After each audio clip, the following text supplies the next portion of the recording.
This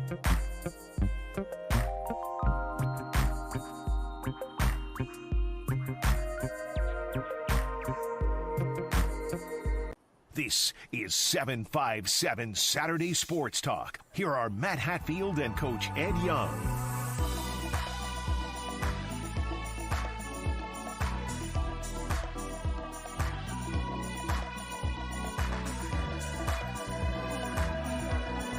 Good Saturday morning to all of you out there at 757 Saturday Sports Talk here on Cova Sports TV. Like, share, and subscribe to our YouTube channel wherever you may be.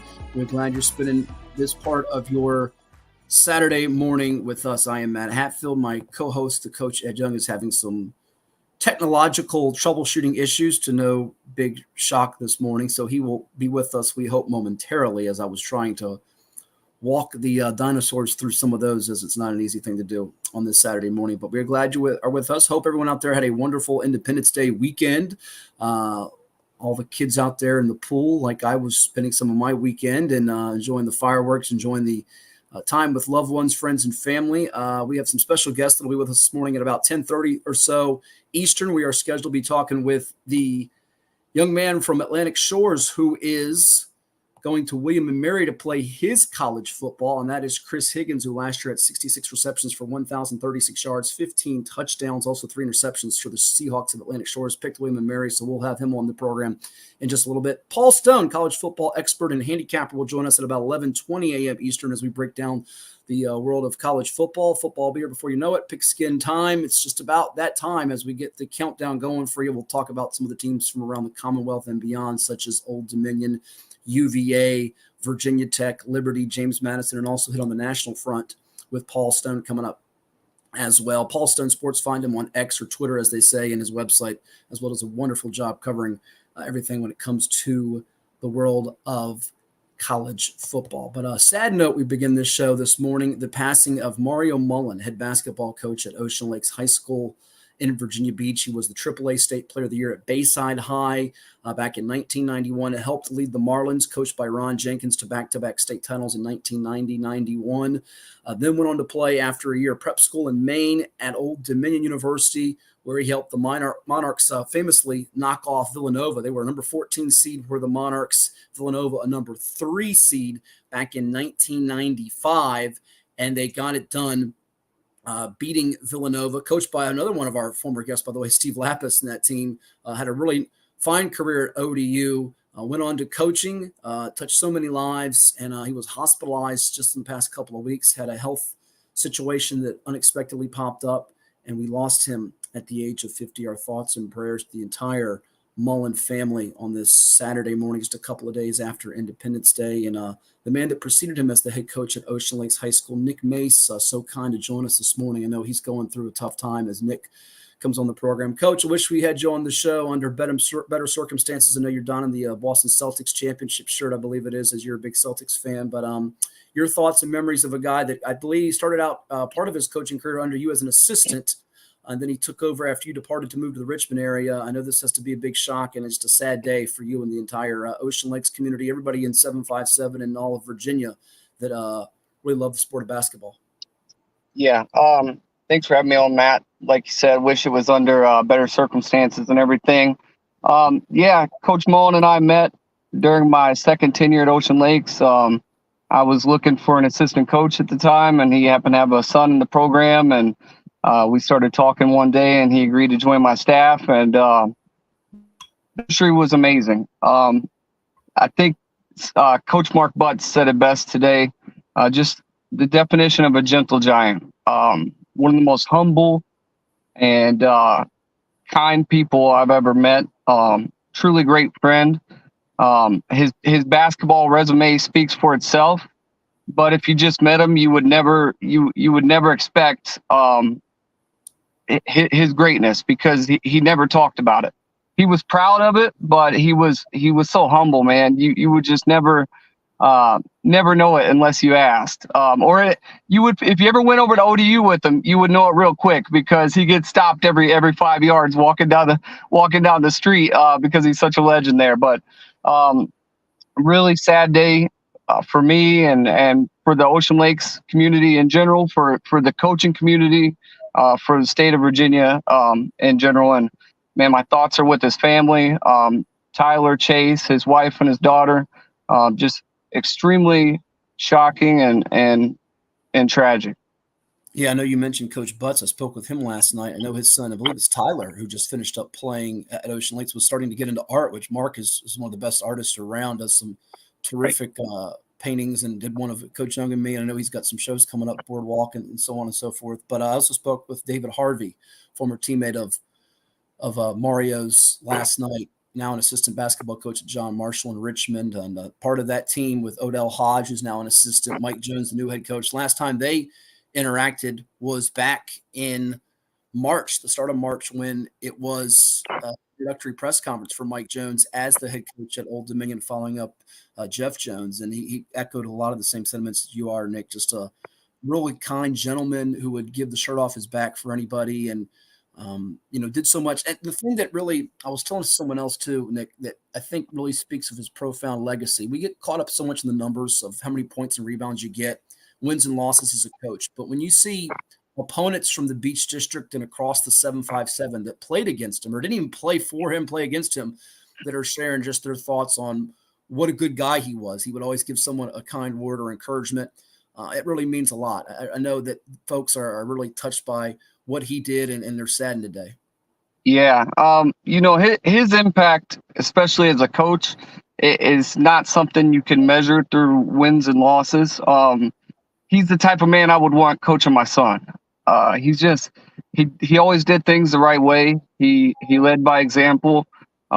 He put everything he had into the Ocean Lakes program, both as an assistant and as the head coach. He and I spoke often, and we talked a lot about Ocean Lakes basketball. We talked a lot about just basketball in general. His kids, like you said, Tyler has started to go into the art field. He was the one that played for us back when I was coaching there, and now his son Chase was playing for him the last couple of years. Really good defender, and I know Coach Mullen was excited about that, and just really proud, man. Like I know everyone says, great father, great, love their kids, but man, I can't harp enough on how much he just adored his children. It was really special, and I had the privilege of coaching with him when we were coaching Tyler and getting to see that dynamic. And you would never know he was a parent when he was coaching, because he always treated his kids like everyone else. And, if I'm having a meeting with Tyler, he didn't want to be in the room because he didn't want there to be any kind of,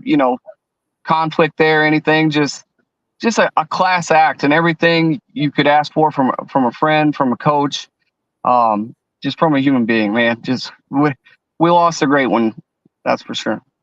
We really did. And I want to share up on the screen here, and I'm hoping that Coach Young will be able to join us here momentarily as he tries to get through his troubleshooting technological laptop issues. You buy a new laptop. This is what happens sometimes when you don't have the device working properly. But anyhow, about maybe 2-3 days before I left a couple weeks ago, Nick, for the Virginia High School VA Live event up in Springfield, Mario reached out to me. He watched on our Cova Sports TV YouTube channel, where we are streaming our program each and every week, as well as on X and Facebook, Apple, Spotify. We're all over the web.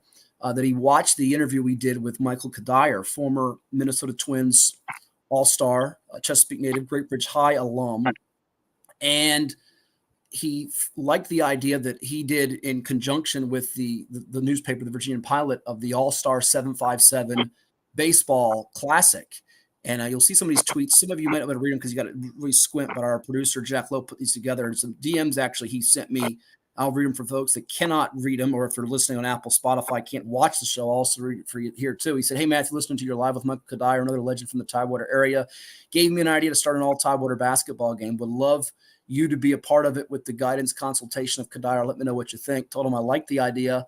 Then he sent me an outline a few days later, and it's really detailed of the All-Star game. Of course, it can be tweaked. It's just a rough draft. Let me know what you think. Maybe Coach Young would like to be a part of that as well. Thank you for your time and consideration. It involved pre-event planning, establishing an organizing committee, selecting players, securing a venue, date and time, sponsors and funding, promotion, warm-up and player registration, allocate time for players to warm up, opening ceremony, game format, halftime entertainment, officials and scorekeeping, security and medical support, post-game awards, media coverage, post-event follow-up with feedback collection, thank you notes, financial review, documentation. I was floored by this, Nick, because you think, and I run a basketball class because I'm wearing my shirt for the VA Preps basketball classic that we run. Right. We've had it for many, many years all across the state. Do it a lot of times in Tidewater at Green Run High School, Virginia Wesleyan, Oscar Smith Church. I've had it up in Richmond too at Henrico and J.R. Tucker.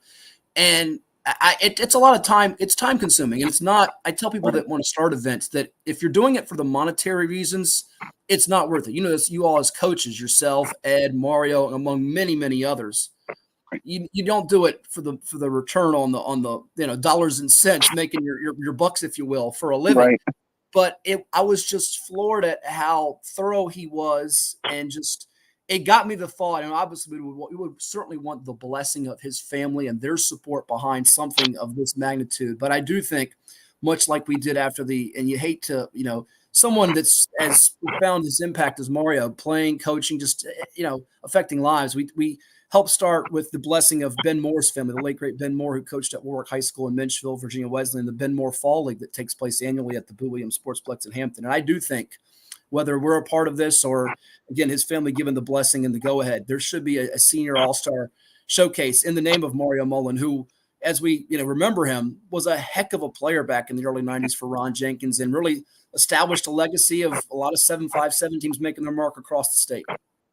Right. No, as soon as you popped up those screenshots, it made me smile because I'm like, that's Coach Mullen, man. He just, when he gets an idea and he sinks his teeth into it, man, there's nothing else like it. And that's why I knew he was going to be a great coach from the time I met him, because that's the kind of the forethought and the effort that he puts into everything he does. And man, I think it's a great idea, and I think what a way to help carry on his legacy if that's something that can be brought to life and everything, and his vision and all that. I think that would be truly special. Like you said, given the blessing of his family and everything, but man, it's really special that he got to put that to paper kind of and send that to you. That's incredible. And it's so like him. It's so like him. Well, and it also tells you just you cherish your loved ones, your friends, your family, those that you may not keep in touch with, because it was literally days after I got that message from him. I think it was on that Saturday. I'm up in Springfield that night at the St. James facility that I got news of him being hospitalized about 4 or 5 days later. And then here it is less than 10 days from getting that news that he's no longer with us. In our last couple of minutes here, Nick, and again, wish we had John under better circumstances. And I know Coach Young would love to be chatting with you. He's the one that helped set this organize this up to get you on the program, which we thank so much. Did you ever get a chance to, I know you weren't, around the 7 months of the time, did you ever get a chance to watch some of the old VHSs of when he played, be it at Bayside or perhaps that old tournament game, which I know is a classic triple overtime, Monarchs in Villanova? Right. Yeah. I've watched some highlights and things like that over the years, but, my favorite thing was just taking car rides with him and listening to him tell the stories. He told so many great stories, so many battles he was in over the years, and different things he picked up from the coaches he had and things like that. And I can't even think about basketball without thinking about family. Like, he had a great high school career, and there's a lot of different places he could have went, but he chose to stay local. And the reason why he did that is because his father had passed away, not too long before that, and he wanted to stay close to his mother. It just shows you what type of person he was. And, that carried on all throughout his life with his children and everything. So he was a beast on the basketball court, but man, the most gentle person you will ever meet off the court. Yeah, it really was. And in our last couple of moments here with Nick before we let you run, and we thank you for coming on this Saturday here on Independence Day weekend. What would you like those that didn't know Mario Mullen, they're reading about him, they're hearing about him, to just sort of their memories of him to be, and remembering what he did across the 757 in the state of Virginia. I thought David Harvey sort of summed it up best in our article we put up on Virginia Preps, that he really represented VA. I mean, he wore that on his sleeve, and whether it was his high school, played at ODU, now coaching, and he cared, I think, for so many people just beyond those that he played with or, played for, if you will. Yeah, man, you took the words right out of my mouth. He would help anyone, any player that he saw, and he sees this as a good kid. This kid's got a future. It doesn't matter if the kid played for Salem. It doesn't matter if the kid played for Green Run. He was going to go out there and try to push for that kid and get that kid exposure and help them try to get to the next level. He loved his kids at Ocean Lakes. Man, I hope his teachings and his words live on through those kids, and they take the messages that he shared with them and carry those forward, because I know that's what I'm going to do. I wish I could put it into better words right now, but just how, like you said, he represented Virginia in general. He wasn't just about his program or about his kids or anything like that. He wanted to help anyone that he could help, and you don't see that enough nowadays. You know, he wanted to help coaches, he'll help players, parents. It didn't matter. Like you said, the shirt off his back. They just don't make him like him anymore. You know, special person. Really was. Rest in peace to Mario Mullen, lost at the age of 50, was going to turn 51, in fact, on August the 9th. All the best, Nick. Thank you for spending a few moments to remember your good friend and the guy that followed you as the head coach at Ocean Lakes, and I'll look forward to catching up with you, hopefully, under better circumstances. We get you on and talk about your Celtics going for a repeat. How about that? Yes, sir. Sounds good. Take care, Matt. Thanks for having me. You bet. That's Nick Mace here with us on the program as we remember the life and legacy of one Mario Mullen, former Bayside standout, Old Dominion Monarch, and the head coach the past 4 seasons at Ocean Lakes there in Virginia Beach. We're going to take a timeout, come back with more here on 757 Saturday Sports Talk. Hopefully have Coach Young join us on the program. We've got Chris Higgins, the standout athlete, multi-sport athlete, in fact, from Atlantic Shores, who was going to join us coming up next year on 757 Saturday Sports Talk. Like, share, and subscribe to Cova Sports TV. We're on the web on YouTube. We're on VirginiaPreps.com, Apple, Spotify, Facebook, X, my Instagram at Hatfield Sports 2K4. Let us know what you want to hear and always interact with us here each and every Saturday on the program. But let's hear from a couple of sponsors that make it possible for us to do this with you here on Cova Sports TV.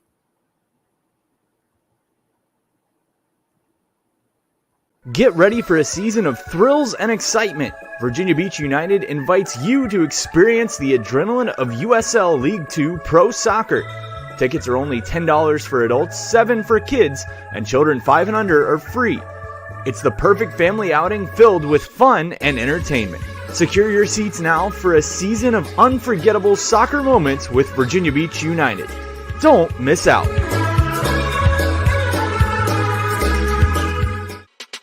At CHKD, sports medicine is more than just treating injuries. It's a whole team approach to caring for young athletes.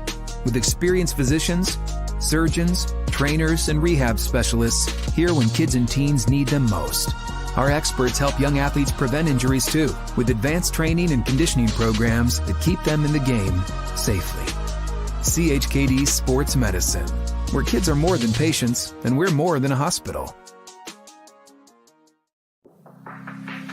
Treat yourself to a visit to the Drip Bar, IV hydration and vitamin therapy in Virginia Beach. Boost your immunity, increase your energy, and promote anti-aging with our personalized treatments designed to ensure efficient nutrition absorption to rejuvenate your mind and body. Come see our chic and relaxing day spa for yourself today. We welcome walk-ins and appointments. Our medical professionals will help you achieve your best health and answer all your questions.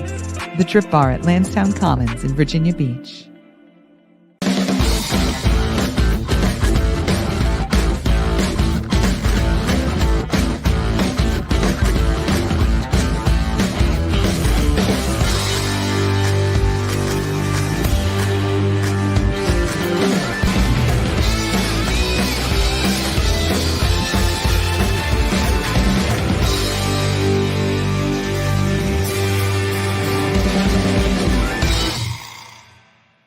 Get ready for a season of thrills and excitement. Virginia Beach United invites you to experience the adrenaline of USL League 2 Pro Soccer. Tickets are only $10 for adults, $7 for kids, and children 5 and under are free. It's the perfect family outing filled with fun and entertainment. Secure your seats now for a season of unforgettable soccer moments with Virginia Beach United. Don't miss out.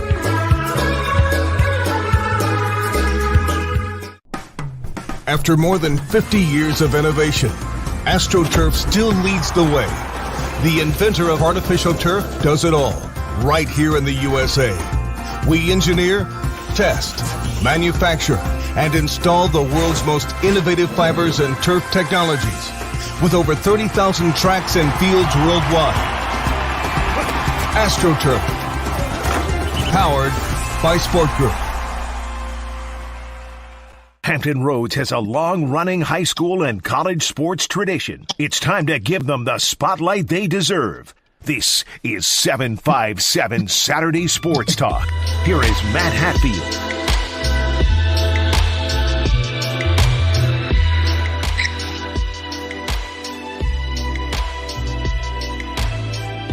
And welcome you back to 757 Saturday Sports Talk. Like, share, and subscribe to our YouTube channel, PLEX Sports TV. We're also streaming on IG, VirginiaPreps.com, Twitter, or X as it's now called more commonly, our Facebook pages of the Virginia Beach Sportsplex too. And we now have a special guest with us. He is a standout from Atlantic Shores High School, the Seahawks, where he had a dazzling junior campaign, 66 receptions for 1,036 yards, 15 touchdowns as well. Believe that was, if not tops in the 757, in the top 5. Plus, he had 3 INTs, helped the team go 7-4, was the VISAA Division II Co-State Offensive Player of the Year, and now he's headed to William & Mary to play his college football. We say hello and congrats this morning to Christopher Higgins. Chris, you out there? How you been? Good, man. Can't complain. Well, it's great that you're on the program enjoying your summer. What'd you do for Independence Day, first off, before we get to your commitment and what's on tap this season? Did you do anything crazy? You go to the beach, you go do some fireworks? How was your holiday? We were visiting family up in Pennsylvania, so we had a nice family reunion up there. Okay, went up to PA. And I don't know what it is about all the PA people, all these coaches and stuff, and they're all from Pennsylvania and Ohio. I guess they come down here to Virginia for the better weather because it's too cold up there in the summertime. Yeah. Well, we've had our share of 100-degree days. How's the weather been up there? It was nice. It was still hot, but they had a pool, so it was really nice. I love the pool. Tell me about you made a commitment here the last couple of months to go to William & Mary, play for Mike London and the Tribe. What made you choose them, and how excited are you to be playing close to home and family can come maybe just an hour away, not too far, to check you out at the next level? Yeah, the location is great. I'm really excited to play for Coach Mike London's a great guy. I remember when I was sitting in his office on my visit, just being able to relate with him so easily. He was super nice. And really he has a great track record as a coach. One of the biggest things probably for my commitment, what made me decide there, is I wanted to play defense in college, and they were one of my only offers for defense. So that was really big. Came to a workout, saw me move for me on the spot, and ever since then, I've come and middle of May. I didn't catch that last part there, Chris. You said obviously playing defense was going to be a big deal for you. They were one of the only offers you had for that because you were a wide receiver for the Seahawks, also played some defense, got some INTs, LBSS. If you could finish up the last little part of that, you were breaking up what you said there at the end.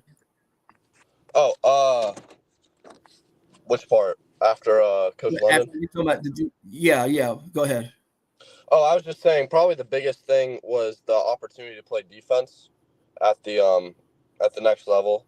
I felt that's where I have the most potential, just talking to everyone, knowing myself, knowing how I play. And then it just felt like home ever since I was there. Coach Dowling, he came to a workout early in the morning, watched me move, watched me work out, put me through some drills, and then offered me. And then ever since then, that's kind of where I knew I thought I was going to end up, and I decided to commit in the middle of May. Awesome. Now, who else was in the picture for those wondering? Because you had a wide variety of schools, the FBS, FCS, I think even some Ivies, if not mistaken. I think you got some pretty good grades in the classroom too. What was it looking like besides them? So it was probably really down to them, Towson to play H, like a tight end, and then most of I think I had 3 Ivy League offers. They said they would decide my position when I got up there. They saw me move and everything, but they kind of just offered me as an athlete. But the thing is, I thought William & Mary was the best of both worlds. You get a great education, and you can also compete for a FCS national championship. So. For sure. And there's some other 757 guys I know besides you that are going to William & Mary to play at the next level. I know a couple of Maury guys, I believe Speedy Cannon, Leon Fatman Clark. Have you gotten it all to know or watch some other guys that will be joining you all, the brotherhood, if you will, from the 757? Because I know that's important to Coach Sloan. When he was at UVA and also at Richmond, he was able to get guys. He won a championship at Richmond, 757 guys, 4- and 5-star guys at UVA. I'm sure that sort of protecting the turf here and building sort of this local brand is a big deal as you all try to chase a championship there, right? Yeah, absolutely. Yeah, we have a group chat with all like the 25 commits, and I think it's up to like, this is one of the best classes Coach Carter was saying that William & Mary's ever had. I mean, we just got a 6'8", like 330-pound tackle that goes to high school in Georgia, and then we got we got 2 kids from Maury, Speedy, and Fat Man, and then we got some other kids from Northern Virginia. But it's really a great family, and we also have Oh, we just lost Chris Higgins. We'll see if he can get back up on the program as we have some people joining on the show. We thank Stuff Coaches Say for coming on here and saying hello. Also, Woody Wagner out there watching. Good morning, guys. He says, we'll still wait for my co-host, Coach Young, to join us here. And the great Lynn Burke saying, sorry about the passing of Mario Mullen. We'll get Chris Higgins reconnected here. Don't you just hate that internet cell connection Wi-Fi sometimes? Listen, I hate it, Chris, when I'm in the pool trying to enjoy it, listening to a baseball game on a hot day and it goes out. But restart that because people are enjoying your conversation with us and you cut out there if you can. Go ahead. Yeah, so it's just a great brotherhood. We have I think we have 12 commits now for just the 2025 class. Speedy and Fat Man from Maury. We got some kids from Northern Virginia. I mean, we just got a 6'8", 330-pound left tackle. He goes to high school in Georgia. He's coming. So it's a great family. And I also had Nate McDonald, one of my teammates, last year in my ear about it because he committed to William & Mary. And he's up there now, and he loves it. So. Well, 2 things there. That guy is a menace. You've had some really good defensive. We've had on our program, our radio show now turned podcast. Nate being one, and then Caden Beatty before that went up there to Kent State and the MAC. But one, the Georgia lineman, big. I'm sure Coach Lance is trying to get you to recruit him not to William & Mary, to Atlantic Shores, because that guy could help make some plays easier for son QB Mike, and you catching even more bombs over the middle, right? Yeah, absolutely. We actually got a few. We have a few new linemen transferred in, so I mean, the line's looking good, defense awesome, and offensive. What did Nate tell you about William & Mary? We'll dive into what you're going to bring to the table here in a moment, but what did he tell you about the experience? Because some will say, oh, it's not Power 5, it's not FBS, but you're getting a heck of an education and an opportunity too, correct? Yeah, absolutely. Nate told me, like, on his official visit, his, like, co-host or whatever was his name was also Nate. He just graduated. He's now playing for the Lions as an undrafted free agent. He was just telling me, he was just like, everyone's like really nice there. It's really a family. There's politics involved, really. It's more of a thing just, it's like the closest thing to having a true football family where everyone's there, everyone's working towards the same goal. And it just seemed like a great fit. For those that haven't watched you play football before, they're going to check you out here at the Sportsplex this coming fall on Friday nights and watch on our stream, or they'll check out your huddle highlight tapes, see you on the highlight shows late at night. What are they going to see out of Chris Higgins' game? And don't give me the standard answer I get from all the time from some of these athletes. They'll say, I'm a dog. And I always want to say, what kind of dog are you? There's different kind of dogs. I like a wolf who eats dogs, or some dogs have bite, some have bark. But what is Chris Higgins, a football player, be it offense, defense? What do you bring to the table? What do you bring to the tribe? I think I have a really high motor, which helps me go both ways in high school. I probably play about 140 plays a game. So that really contributes to my offensive and defensive success. I love to be physical, especially defensively, coming downhill. It's hard to get a ton of tackles when our defensive line is playing great. But if the running back ever does get outside, I love coming downhill from 12 yards back and putting a pretty good hit on him. Offensively, I feel like I'm probably a more modern-day tight end that is able to play receiver. I'm fast enough to play receiver, and I'm also athletic enough at my weight to still be on the outside and work one-on-ones against cornerbacks if I get the look. Chatting with Chris Higgins of Atlantic Shores. Christian, he's headed to William & Mary to play his college football after his upcoming senior campaign with the Seahawks. 66 grabs for 1,036 yards, 15 TDs, and 3 INTs a season ago as Atlantic Shores finished up 7-4 overall. Guest here on 757 Saturday Sports Talk, streaming on Cova Sports TV on YouTube, Apple, Spotify, Facebook, X, Twitter, as some still call it, and VirginiaPreps.com. Here, a few minutes here with Chris before we let him run, and we'll play some rapid fire at the end. All right, I got to put it up there on the screen, Chris, because your coach, who is an all-time classic jokester. You know where I'm going with this, I'm sure. He said, I got the great photo lookalike right here. There it is, Napoleon Dynamite and Chris Higgins. That's part from, I think, last year's interview we did with you at the Plex. My goodness gracious. You have gotten the hair cut, we see a little bit, so it's not as much down in the eyes. But how often do you get joked by that, and have you embraced at this point? A. B, are you going to get back at Coach Lance with a little photo doppelganger of him and somebody? Please tell me you are, because that would just make my weekend and my day and my year. Yeah, I'll get him back at some point, probably when he least expects it. But my hair probably looked like that mostly because it's the helmet hair. So I'm sure by the time we get back to November and October, my hair will be back looking like that again after I take it off after a game. But yeah, I mean, all you can do is embrace it. It's kind of funny. That's probably what I'm most known for. Like if I'll have someone come up to me, you're like, oh, you're the tall kid with the curly hair. So it's really almost like a blessing because it's something that people remember me as. Even college coaches will remember me just based off my hair, which was funny. So, well, yeah. Listen, you have to have some type of identity. That's sort of your identity at this point, no doubt. Besides making big plays and splash plays, offensively, defensively, the 66 grabs, 1,036 yards, 15 TDs, 3 INTs. All right, take me through playing a receiver spot. I'm curious. You mentioned you're going next level of defense, but every receiver I generally speak to, they always say the best route, the route they love, the play that is the bomb. How about you? Are you one that's your go-to play? You're asking Coach Lance, your QB, throw it to me deep, or do you like the traffic plays, the in cuts, the curls, the stop and goes, the slants? What's your favorite pattern, your go-to play if you had to say this one's going to win us the game? Last play, we're tied up or we're trailing, we got to win this, we got to get a TD to win it, or make a big play to extend the game on a 4th down, if you will. I would probably say a post route if we could do a squeeze set, and if they give us 2 safety look, just get behind that backside safety. I mean, I love the go route. Any receiver that doesn't love the go route probably isn't a true receiver, but especially if they have size.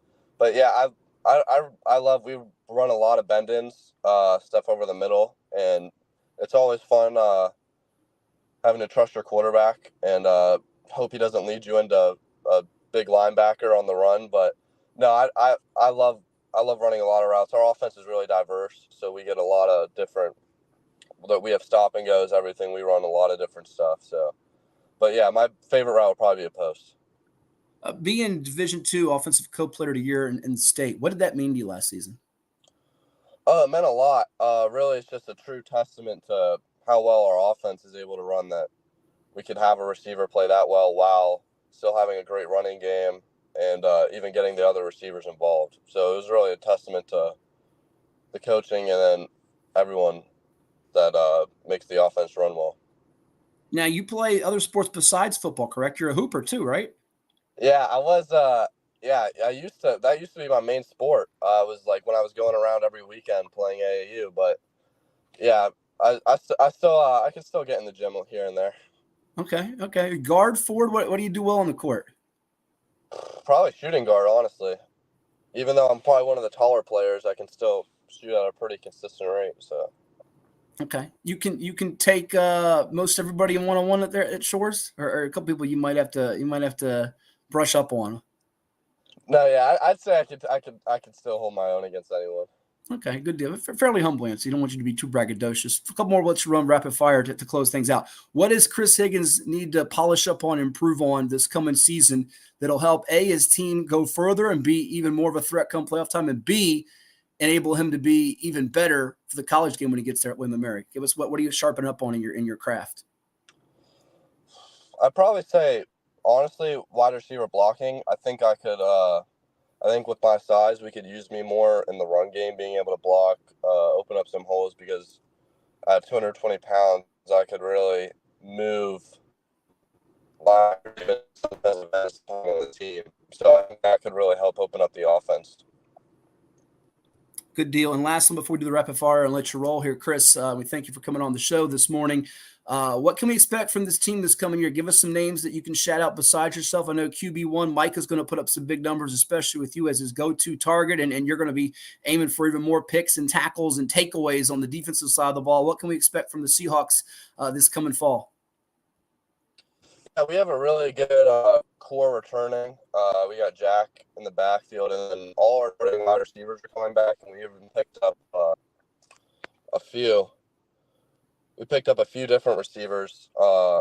Christian Franks from PCS, he's coming over, and then hopefully some more. But our defensive line, we got Will Ferguson from Nansemond River. He's like he's 240. He could probably hold 260 just as well. He's going to be really good coming off the edge. And then Josh Long from Grassfield will be great, offensive and defensive line. But really, I mean, we have a complete team, and I don't see really any reason why we shouldn't be playing in the state championship game. Terrific. Just keep that Ferguson guy away from hitting you too hard in practice, which I'm sure is a no-no anyways. Hey, and before we do rapid fire here, do you know what game one is, when it is? I'm sure it's at the PLEX, or is it a road game? Do you have it, the date and who you got by chance off the top of your head, or no? It's in August. We play Isle of Wight at home. Okay, Isle of Wight. So it'll be late August, going out there to Sportsplex on a Friday night, and we'll give you all the games on our Cova Sports TV YouTube channel. Well, Chris, thank you so much for coming on the show. Before we let you run, you ready to play some rapid fire with us? Yeah, sure. All right, here we go. Favorite TV show? The Office. Okay. How about favorite movie? Step Brothers. Best place you've gone on vacation in the world has been? Phoenix, Arizona. Phoenix. Oh, you're getting brownie points with me. I'm a Diamondbacks fan. I love it. Listen, you're going up in the rankings. You're moving up. How about best place in the world you've not gone on a visit that you like to check out? Probably Dubai. All right. And and I see, by the way, it is 8:23 IAWA. We think that stuff coaches say. Dubai, you say. All right. NFL player you trade places with would be? Bobby Wagner. All right.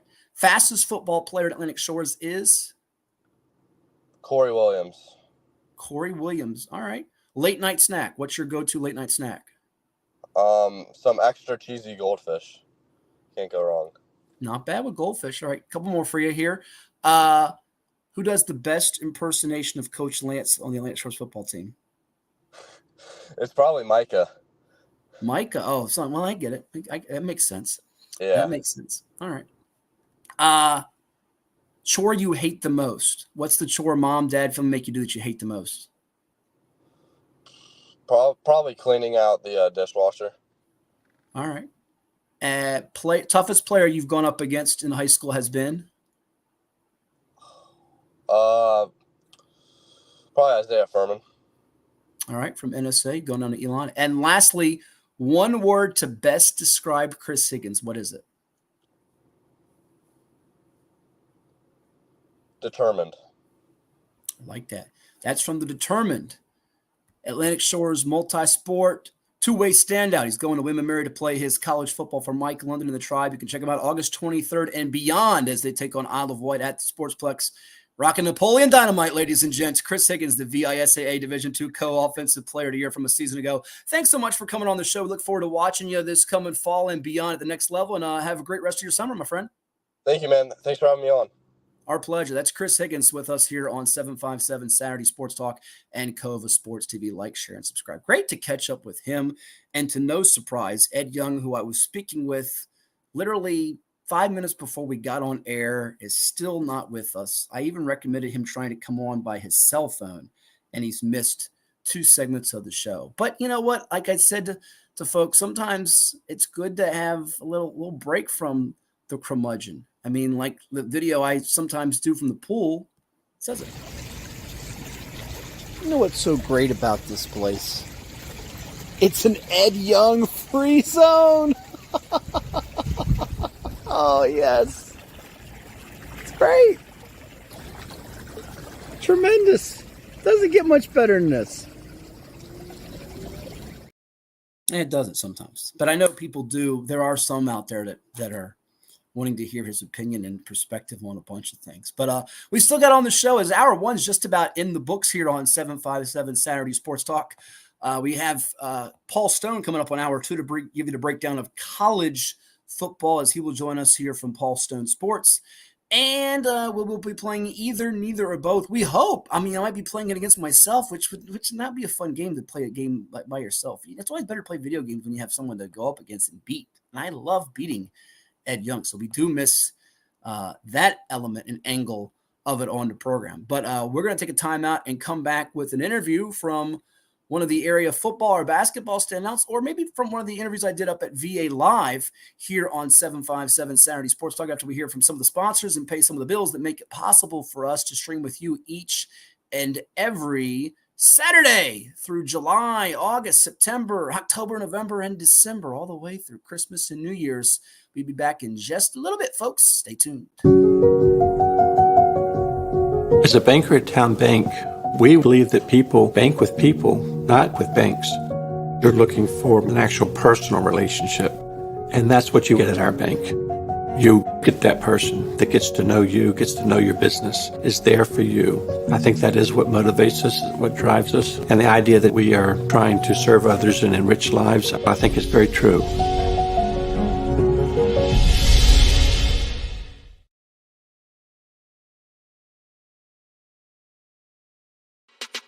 At CHKD, sports medicine is more than just treating injuries.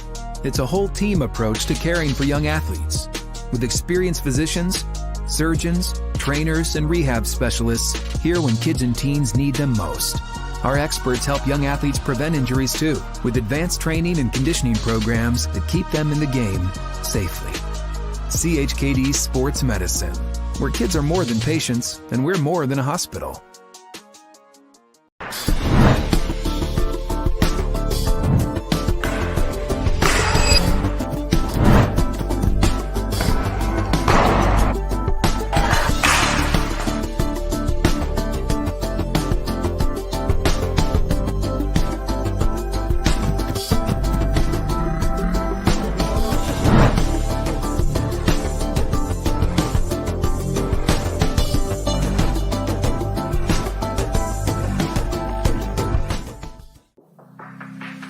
Treat yourself to a visit to the Drip Bar IV Hydration and Vitamin Therapy in Virginia Beach. Boost your immunity, increase your energy, and promote anti-aging with our personalized treatments designed to ensure efficient nutrition absorption to rejuvenate your mind and body. Come see our chic and relaxing day spa for yourself today. We welcome walk-ins and appointments. Our medical professionals will help you achieve your best health and answer all your questions.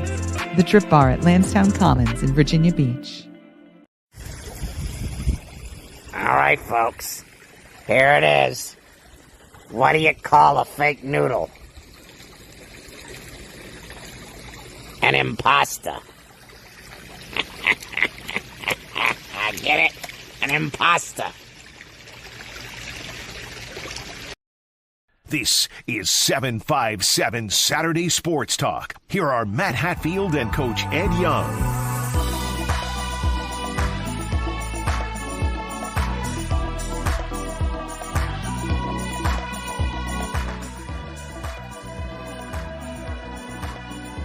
Ladies and gentlemen, look who's with us 54 minutes later than expected. The man, the myth, the legend, the coach, formerly of Nansman River and soon to be the new head basketball coach at... you didn't see my face. My hands were blocking it. My bad. Edward Vincent, the V standing for victory, except when his Yankees lose. Young. Good morning, sir. How's your Saturday go? Number one. Don't get me started. Yankees suck.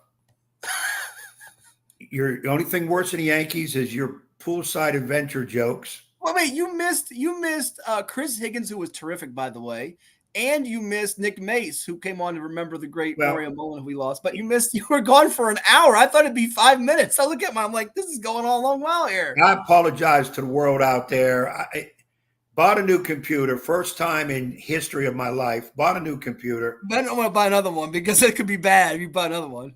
I almost broke this one. I mean, they got a guy from India or Pakistan or somewhere to help me. It was actually two different people. All right, Jack, I'm here, man.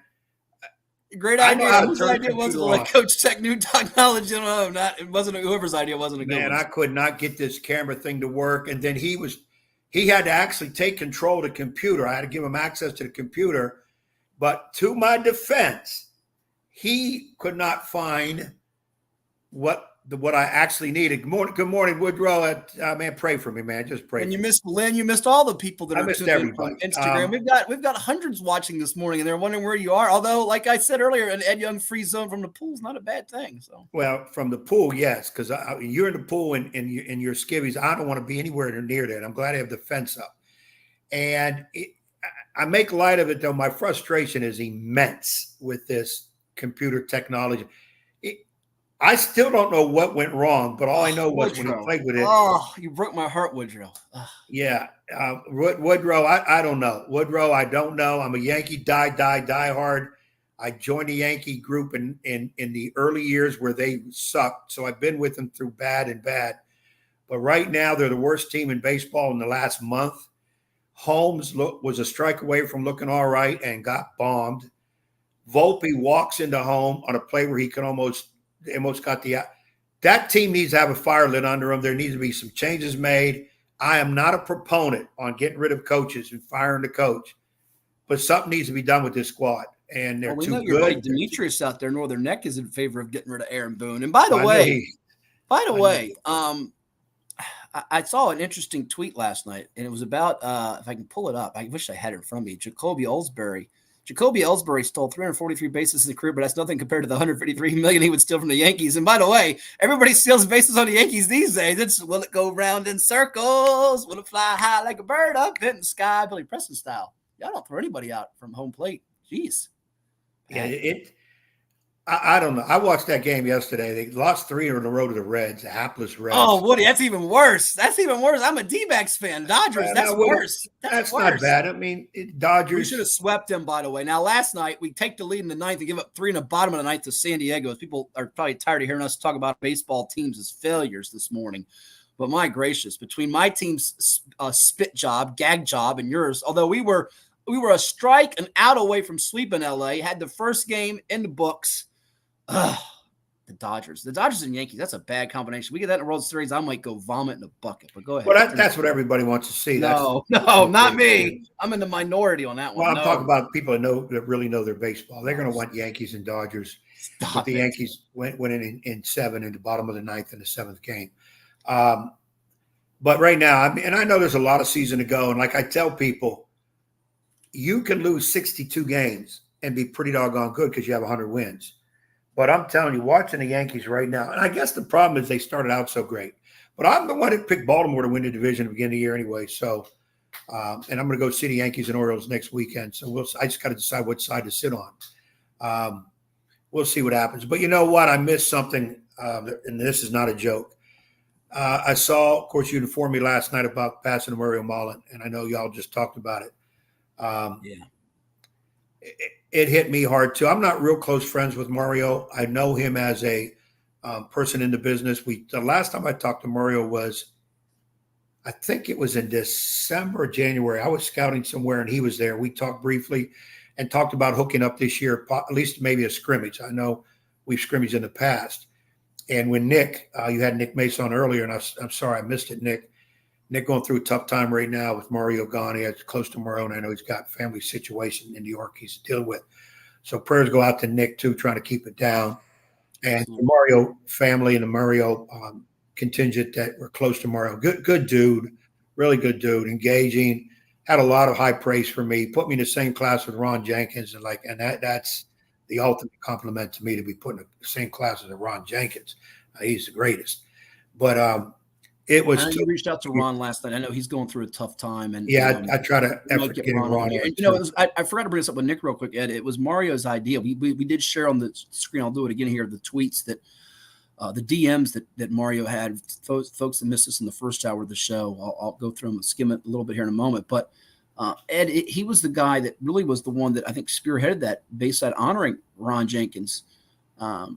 Along with I think it was Sean Bowers. I know was another person that was wanting to get Ron, up for some Hall of Fame, which he deserves. There's no question about it. Ron Jenkins deserves to be inducted in multiple Hall of Fames with what he accomplished and his impact on so many young lives. But Mario had this brilliant idea. And like I said earlier to Nick on the show, I'll re-echo the sentiments that people are just tuning in now through IG or Twitter or X or VirginiaPreps.com, Apple, Spotify, Facebook, our YouTube channels, wherever you may be tuning in. Like, share, and subscribe. Hit that subscribe button. You'll get notifications when we go live with our podcast and all of our streaming events with the PLEX on Cova Sports TV. But he reached out to me it was actually early June, after he watched the interview that I did with Michael Kadire that we had on our show. He did that 757 All-Star Baseball Classic with the pilot and the folks over there, and wanted to, get one in basketball. As you see there, he said, I'll send you an outline. Let me know. It's a rough draft. Let me know what you think. Coach Young would like to be a part of this as well. Thank you for your time and consideration. And it's detailed about pre-event planning to selecting players, securing venues, date and time, sponsors, and funding. And, I've been running my Virginia Preps Classic going on 15, 20 years now, and it's a lot of time and effort and energy. It's not, getting your money back, if you will, or getting rich off it, if you will. You do it because you have a love for basketball and, want it to be a worthwhile experience for the kids, the fans, the coaches, all those involved, everybody. And I would love to see, with the family's blessing, and that's the emphasis, his family's blessing, somebody, whether we're the ones that help get it off the ground, an all-star showcase in Mario Mullen's honor and name, because he was one of the best to come from the 757. This was really his brainchild, to be honest with you. And he should be remembered much like, we helped get the Ben Moore Fall League over there in Hampton started. And it wasn't anything we did that was extravagant. It was Ben who was the one that did so much for youngsters, as you know, carrying on his life and legacy. And of course, Chris and his late wife and family were supportive of that, because they knew how much time and energy, blood, sweat, and tears he poured into that each week, with you and him as co-organizers. And now it's been you and I believe Coach Paul Hall in recent years as the co-organizer, with Jamar Simmons doing a lot of the grunt work behind the scenes too for that. But I think it's something that should happen, to be quite honest with you, Ed. And matter of fact, as I talk to you right now, I'm getting a phone call. I can't take it on the air right now, from Darren Sanderlin. So anybody that knows Darren, let them know I'm doing the podcast right now. I'm sure he's calling me about Mario. But it's something that I think should take place, don't you? I mean, again, with his family's blessing, there should be something in his honor that keeps his legacy, moving forward, I believe.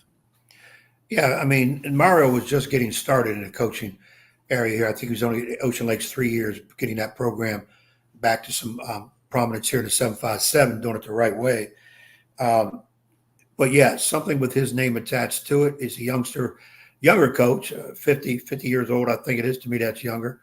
That was trying to do the things right. I still remember Mario from his playing days at Bayside, some really good years at Old Dominion, and I think he played professionally overseas. And it's hard for me to think of him as a coach. I still think of him as a kid out there playing. But it would be nice, powers to be, that we can do something. And to piggyback on Ron Jenkins' stuff, if he's not in the Virginia Hall of Fame, I'm not sure how you put the other coaches in there. And if people say, well, you got to win state titles. Well, he's got a couple. Yeah. And I don't think that's how you measure somebody in terms of honor. It's a nomination criteria. Like we always say on the show, we want to see our guy Lynn Burke get in. So I'm hoping anybody out there, and Will Driscoll, we've had on our radio show, and I'm sure we'll get him on the podcast before, or get him on. We'll get him on in the future.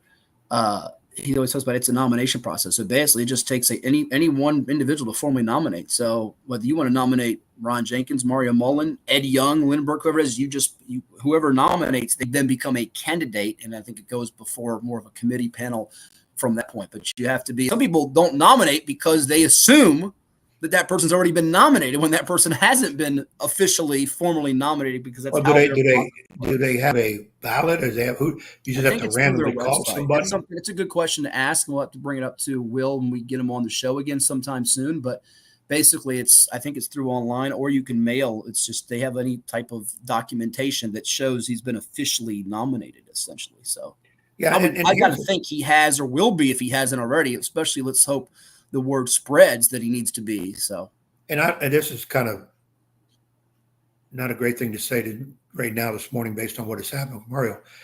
Sometimes these Hall of Fames, these recognition situations. Yeah, you're right. They do it when the person passes. We got to put people in when they're living so they can enjoy it, get some handshakes in, We just spoke about that with Tony Mercurio recently. You know, Tony was a longtime broadcaster, passed away in the spring, and there wasn't a funeral or any, acknowledgement, by people remembering him from that standpoint. And it's a shame that transpired. But you're right. You want these people to get their flowers while they're here, as they say. Yeah, and like I said, for Mario, in terms of putting his name to an event or something would be tremendous. And anything I can do towards that to help out, I'm more than willing and would love to do it. Like I said, he was a younger coach and not quite established yet, but he was established as a man, as a father, as a husband, and a great friend of many. Like I said, I wasn't close to Mario. We didn't really get a chance to correspond a lot, but every time I did, it was engaging. He had me laughing on a few things. And, I could tell his respect factor towards me because he would ask me some questions about, Coach, what do you think about this? What do you think about that? And you don't see that in a lot of younger coaches nowadays. No. Everybody thinks they know it all. Correct. And I appreciate in some like that in someone Mario. And I guess the good Lord needed another coach up there, and he decided Mario was the one because hard to take. And again, prayers go out to everybody associated close to him and the family, and I'm pretty sure he leaves some little ones too. So that's a tough draw. And the last thing I want to say, people, just another reminder, you gotta do what you got to do. You can't wait till later. Later may not come. Tomorrow's not promised. So true. You just got done talking to them and trying to form some things. And, people, we harbor resentment. We get in our feelings. We don't talk to, we say we got to get together. Hey, let's catch up. Let's get a bite to eat. I'm going to get back to you. And that one of them people is gone. It happens. Death is every day, every second of every day. Come on now. We don't need a lecture on that. Yeah. But my point is this, people, there's people out there that you need to get right with, let it go, stop harboring whatever's. And if you say I'm doing something with somebody, go do it. What are you waiting for? All right. The weather's hot outside. Grab somebody, go somewhere, some AC, get a bite, get some laughs, talk about it. It needs to be done more. We are not promised the next minute. I know as I get older and older, there's some things I want to do, and I'm as guilty as anybody. I've gone on some people about, come on, we got to get together, and some people reached out to me. So it needs to be done, and just keep that in mind as we go through a tough situation. And I guess we just got to move on and keep moving on the show. Sure. And Coach Ray inspires. Coach Ray Colson out there sending us on IG. I'm willing to help organize an event in his honor. Let us know any way we can help. Listen, let's keep that going because we don't want this to be something that goes away after a week. I'm sure there will be, I hope.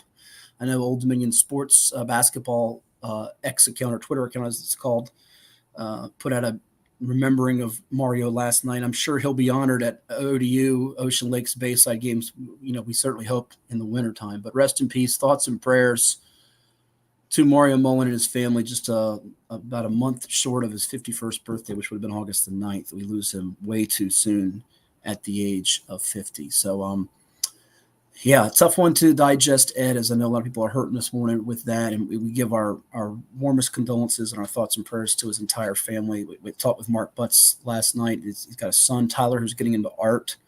Played basketball there. I think he has another son that was going to be coming up as a basketball player. I spoke with David Harvey, a teammate of his who's now an assistant coach at John Marshall, and he had to pull the car over. He was just so really shook up over it. And I know it's difficult for folks across the area, and it's going to be difficult too for that administration now moving forward here in July. Anytime you change coaches, now you've got to console a lot of these kids, and get someone there to step in. And it's not been and he's tried to turn around a program it's been on some hard times. They've had some winning years in the past when Mike Head was there, but they've not been one of the preeminent teams in the area or the beach lately. Beach has sort of been the flag carriers, have been sort of co-flag carriers with Lansdowne and Green Run for about a decade or so now, longer than probably in Lansdowne's case, but they're not at that level, and they have a long way to go to get to that level, but they're just trying to be competitive, and they've fallen on some tough times, and this will make it even more difficult for that community and those kids over there, I would imagine. Yeah, it will be. Like I said, it's a tough one, and I hate to lose good people, and Mario was good people. Yes, he was. Rest in peace to Mario Mullen. We'll take a quick time out. We've got Paul Stone around the corner. We're going to actually hear one of the clips that we did as well with an area football player or statewide basketball standout. We come back as well. It's Cova Sports TV. Like, share, and subscribe to our YouTube channel. We're streaming on Apple, Spotify, Virginia Preps, X at 757 Sports Talk. Hatfield Sports is mine. Hatfield Sports 2K4 on IG. If you got a question, something you want to throw my way or Coach Young's way, we've also got either, neither, or both later on in the program. That's right. Either, neither, or both. We might go a few minutes past our 12 noon time since Ed got on a little late today. Maybe a couple minutes. He has nowhere to be. Only place I have to be is in the water. And by the way, there's a story with the pool that I have to tell you. I might wait till next week to tell it because we're a little bit, our time's a little more precious today. We've had some other circumstances pop up, but we've got a lot to go over. Paul Stone coming up. And I believe you've got an unofficial, can we put it out there that the ESPN college basketball expert and former Hokies head coach is going to join us next week? He's telling us that. Is that true, or am I allowed to put that out there? The word we use in media is tentatively. Tentatively, okay. Seth Greenberg will join us on here next week from parts unknown. He is tied up this week. He would have came on, but something else called for his sake. I think family situation where, he's got to keep the wife and kids happy. So, but anyway, Seth said that he is fairly sure that he will be on next week. Just got to confirm it in the middle of the week, the time and whatever. So all those people that want to say hello to Seth, maybe put a question on the mailbag or whatever for Seth to answer. Keep that in mind. That's next week. All right. We'll take time out. Come back with more. Go ahead. I was going to say, and for those people that want to help me with my technology on my computer, I'm afraid to touch my own buttons now. I don't know what is going on. I did, like I said, I broke down when I got a computer. I've been using my school computer for 20 some years. I had to give it back. Didn't have my own. Got rid of that years ago. They didn't let you keep it as a going away retirement present? No, they wanted that doggone thing back ASAP. They wanted to find out all the secret files you had on there. That's what they wanted. You go find much. It was mostly you all probably school. are. You're probably right about that with you. Yeah, I mean, and I'm telling you, I'm not totally illiterate when it comes to computer, but there are a whole lot of things I don't know what buttons. The guy told me, "Where's the camera icon button?" I said, "There is no camera icon button. There has to be camera icon button." I can listen, folks. He did what we wouldn't call FaceTime. We Facebooked, videoed me because he couldn't figure it out otherwise. And I can confirm there is not a camera button on his laptop. There you go. But there is one on mine. Not always me. Maybe you didn't get as good a laptop as I got. I don't know. This doggone thing sent me back $1,500. I ain't got that kind of money to pay for no doggone thing, but I needed one. So I got it. And if anybody wants to chime in and help me out down the road, that'd be great. And if you need paid for that, the check is in the mail, as they say. All right, we'll be back in just a moment right here on Cova Sports TV. Matt Hatfield here with the guy that has a face for podcasts, the coach, Ed Young. Back with you in just a moment. Take care. Pain and Gain, your one-stop shop for all things field hockey. Located in Princess One Shopping Center, Virginia Beach, we carry everything you need on the turf, from black sticks, turf shoes, mouth guards, and much more. Try out your stick before you buy in our synthetic turf area. Pain and Gain. Embrace the pain, enjoy the gain.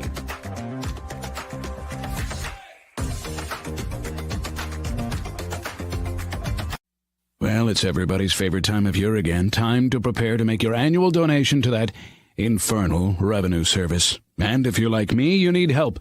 Help to keep that donation as small as possible. So get off your W-2 and call John Maynard at John's Tax Service. 455-6763.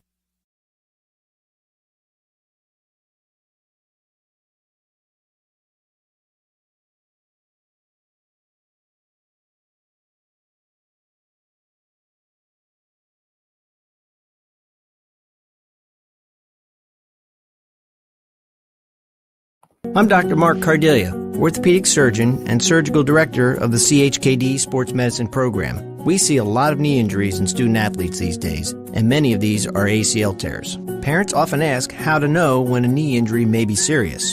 The most obvious symptom is severe pain or swelling in the knee joint. Your child may have heard a pop when the injury occurred. Look for signs they can't put weight on the knee around 48 hours after the injury, or if the knee feels unstable or wobbly. Those are all signs you should see a CHKD sports medicine specialist. Our sports medicine physicians, surgeons, athletic trainers, and physical therapists understand the needs of growing athletes and tailor treatment to fit each child's age and level of activity. Our goal is to accurately diagnose the problem in a timely fashion and provide the treatment that will ensure a safe return to activity. Kids want to play, and we want to help them get back in the game. To learn more, visit chkd.org. Sports medicine at CHKD. We're more than a hospital. Hampton Roads has a long-running high school and college sports tradition. It's time to give them the spotlight they deserve. This is 757 Sports Talk. Here are Matt Hatfield and Coach Ed Young.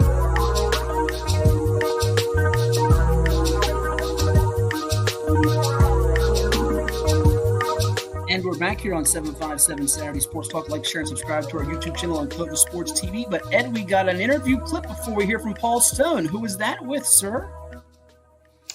We're going to talk to this young man that you spoke to at Virginia Live, which was the team camp run by Virginia High School League, if I'm not mistaken, where the college coach came out. But we'll go with that. Go ahead. We'll go with that. And you got young Mr. Cam Pacheco. Pacheco, one of my favorite last names. I like to change my last name to Pacheco. Let's see what Cam had to say on the interview here on Cobra Sports TV. All right, here with Spotswood combo guard Cameron Pacheco from the class of 2025, two-time Region 3C player here at the VHSL VA Live at St. James in Springfield. Tough, hard-fought win against W.T. Woodson, good team from Northern Virginia.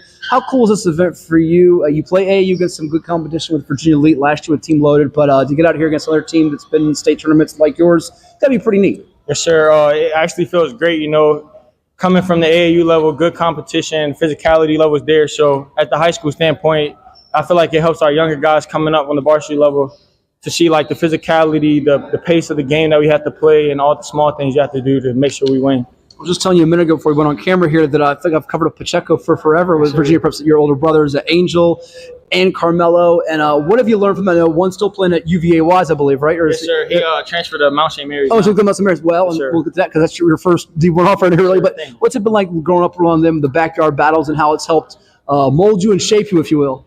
So I say the main thing is the competitiveness between the brothers. Nobody likes to lose, so I just pick up a lot from them with leadership on the court, off the court, everything like that. My brothers play a big role for me. Okay. You can take them one-on-one, right? Yeah, yes, sir, most definitely. What's the best part of your game? You're known as a shot maker and a scorer, but it feels like you're getting more complete parts of the game. What do you think you do best on the court? I feel like I facilitate the best, get my team going first, rebounding, not just filling up the scoring stat sheet, but everything else.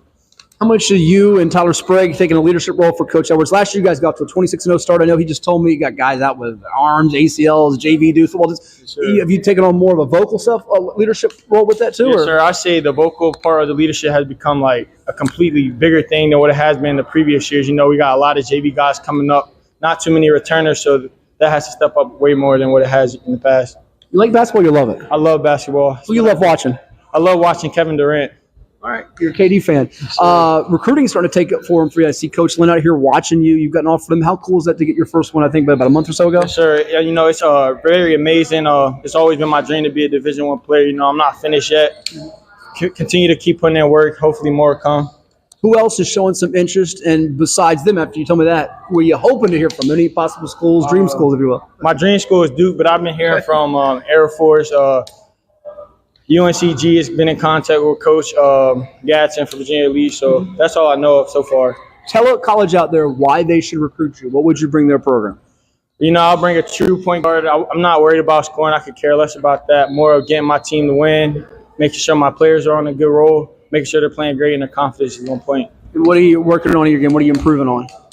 I'm improving on creating my own space as like one-on-ones.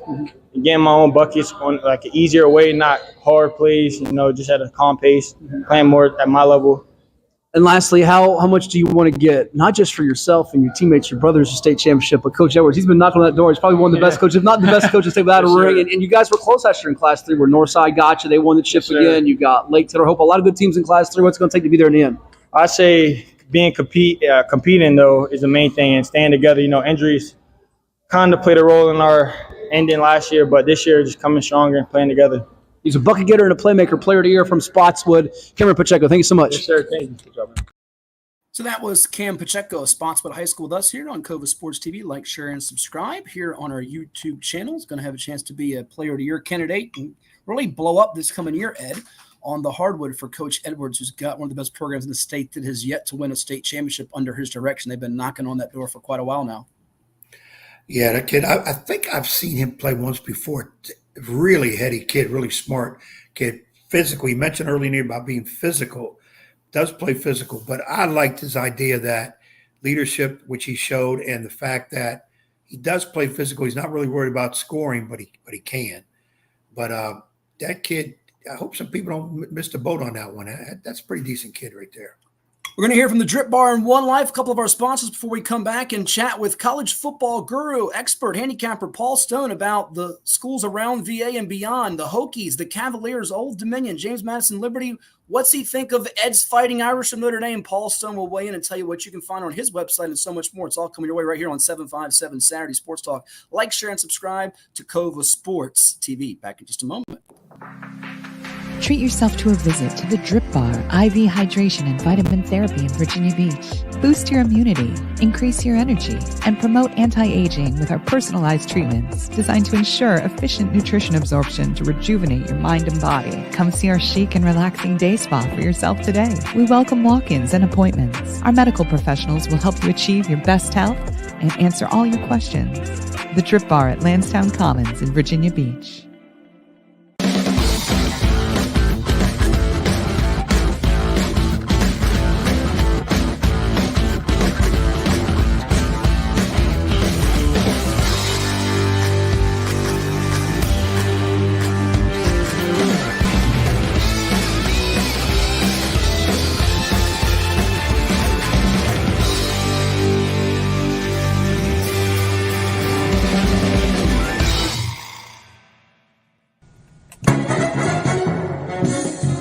And now back to Matthew Hatfield and that evil basketball coach.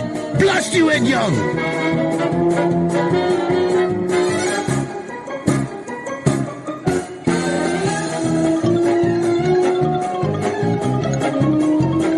Welcome back to 757 Saturday Sports Talk. Like, share, and subscribe to Cova Sports TV wherever you may be tuning in. We thank you for doing so. IG, Facebook, X, Twitter, Virginia Preps, Apple, Spotify, too. We have a special guest with us, Paul Stone from Paul Stone Sports. You can find him on the web at paulstonesports.org. He's also on Twitter or X at Paul Stone Sports, one of the best college football handicappers and experts in the country. Been doing it for a long time. And Paul, thank you for stopping by. How's your 4th of July Independence Day weekend going?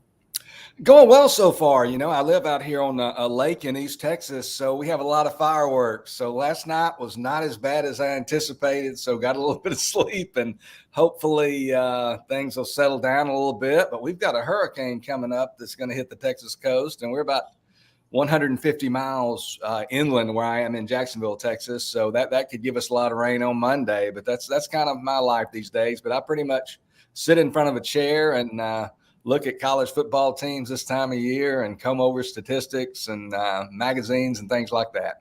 Well, you're one of the very best in the business. I know you're respected just like guys we've had on our show before, too, like Phil Steele and many others. So high praise for you on that front. We have dogs, too. Ed's got one. I've got 3. They go nuts with the fireworks.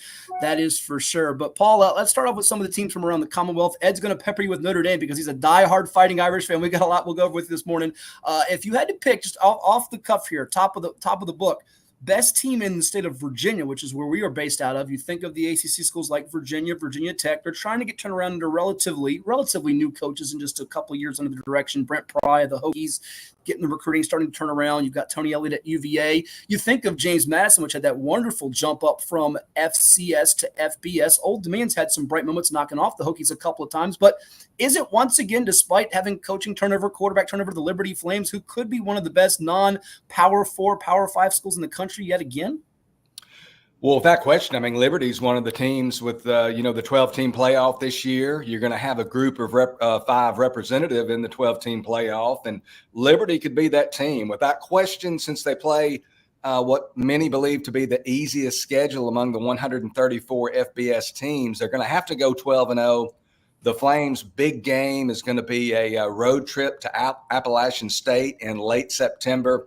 I currently have Appalachian State as a 2.5-point favorite.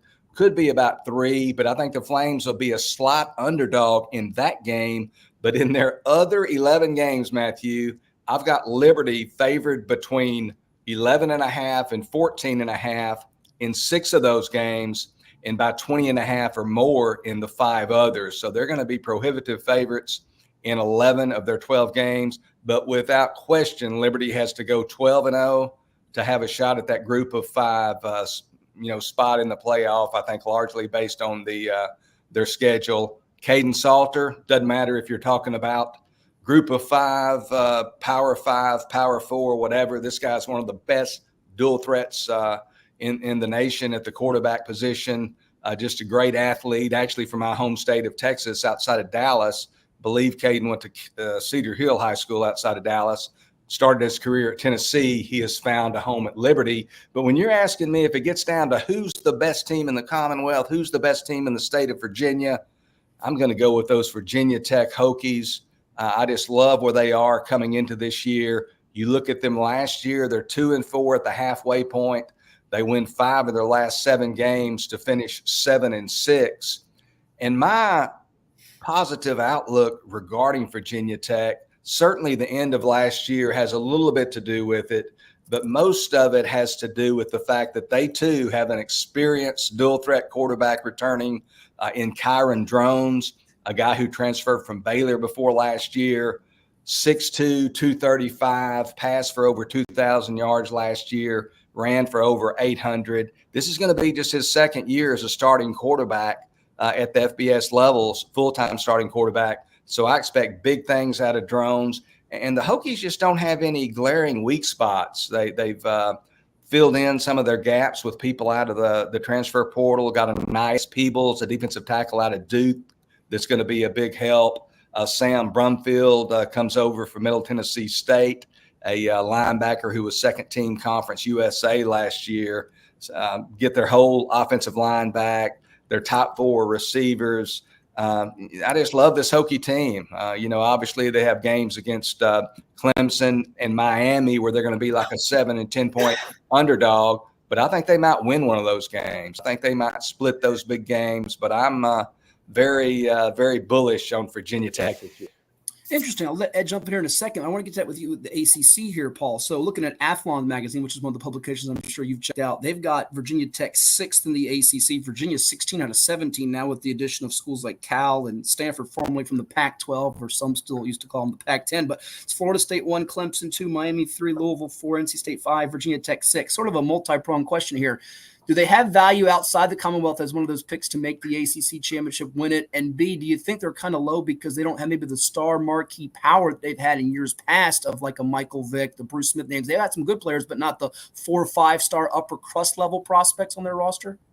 Yeah, I think that's a lot of it. And just the fact, too, you look at this conference in its recent history, and I mean, Clemson, Florida State, Miami, they're going to be the teams that are going to kind of move the needle, so to speak. But I like Virginia Tech. I'm not looking at the odds right now to win the ACC.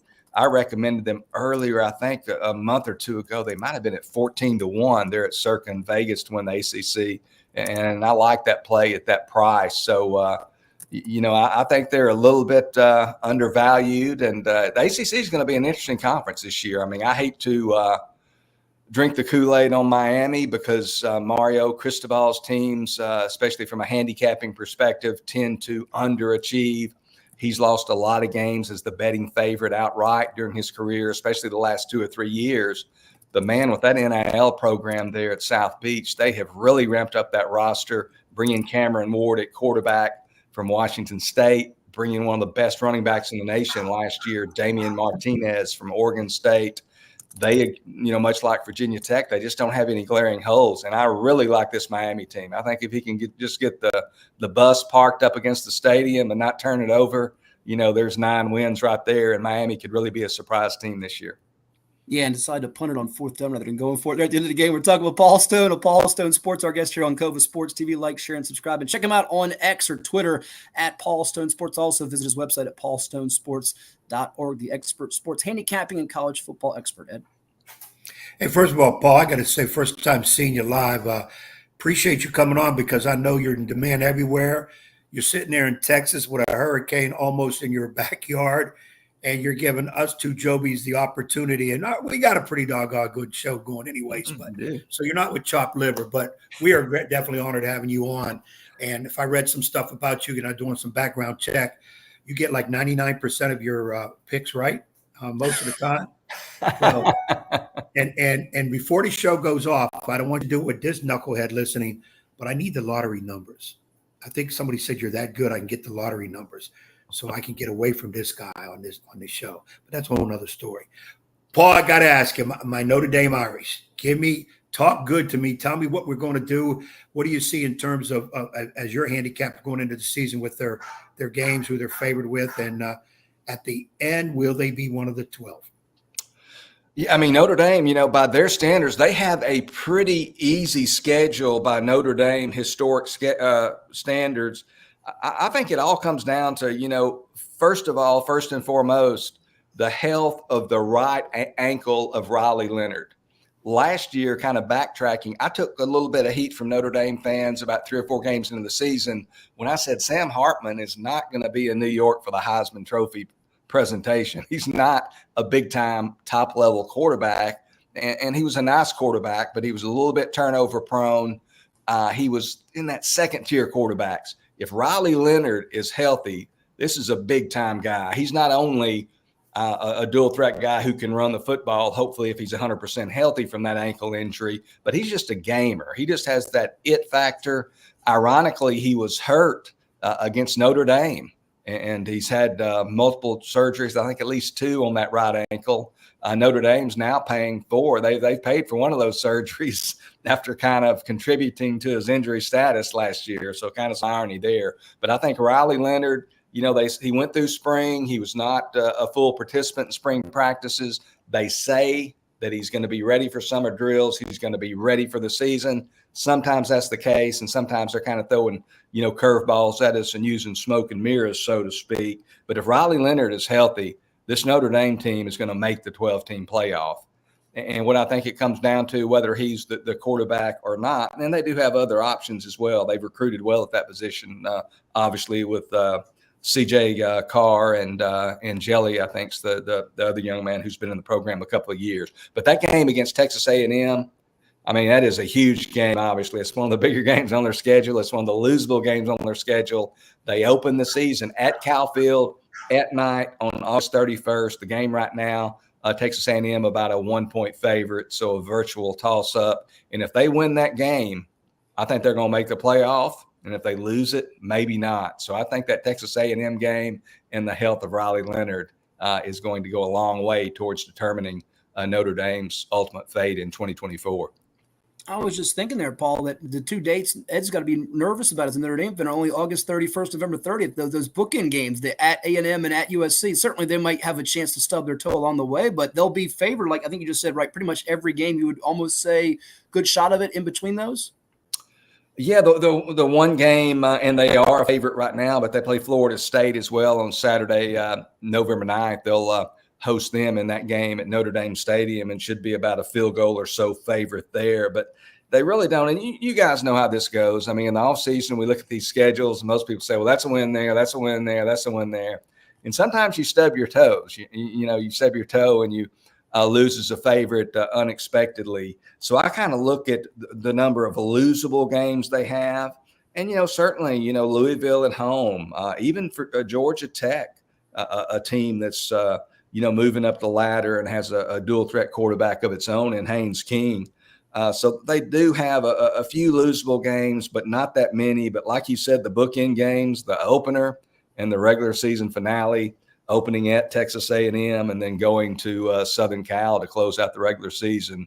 Those are two big ones. So, again, though, I think that Notre Dame game, if they can get off 1-0 and have a victory of that magnitude in their back pocket, they'll be in good position. But I do think they have to go 11-1. I think with that schedule and being an independent, I don't think they're going to be able to get in at 10-2. Of course, it is tied into what the other contenders do.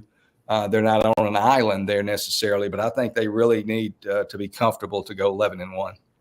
So you've heard Paul give his insight on Notre Dame as well as Virginia Tech, Liberty, and others. I want to get back to the Sun Belt for a moment. I'll let Ed jump in with some of the big boys and other storylines with you in a second here. Paul Stone of Paul Stone Sports with us on 757 Saturday Sports Talk on Cova Sports TV. Looking at those two Virginia teams from the Commonwealth and James Madison, Old Dominion. James Madison, what a story they were, Paul. That overtime loss kept them from being just the magical of magical seasons. Signetti's gone.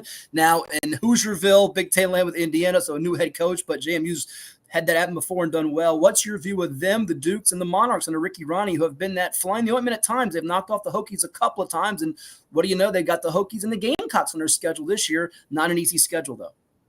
Yeah, Old Dominion does play a difficult non-conference schedule. No gimmies in those 4 games. But I'll talk about JMU first of all. You mentioned Kirk Signetti leaves for the I guess the greener pastures, or at least the grander stage of the Big Ten there in Bloomington, taking the head job at Indiana University. Not only is Signetti gone, but he takes his offensive coordinator, his defensive coordinator, his special teams coach, and at least 9 players, I believe, and some of the Duke's better players. So they've lost a lot of personnel. Because of that, they are one of the nation's least experienced teams in terms of returning experience, only ranking 130th out of 134 teams on Phil Steele's experience chart. They lose their quarterback, Jordan McLeod, who goes to Texas State. They lose their top 4 rushers, their top 6 pass catchers, only return 3 of their top 17 tacklers. So just a lot of talent out the door for the Dukes. They do, on the positive side, they've got a guy, a transfer coming in, who's their presumptive starting quarterback, Dylan Morris from Washington, who threw for almost 4,000 yards there across 4 seasons. He was a big-time recruit about 4 years ago. And then also North Texas running back Ayoya Adehi. He rushed for over 1,000 yards last year, kind of a smallish guy, but a big-time playmaker as well. So they do have one of the nation's easier schedules. Some rank their schedule 133rd out of 134. So they're about an 8-4 team in my mind. And then you look at this Old Dominion team. Again, you mentioned Ricky Ronnie.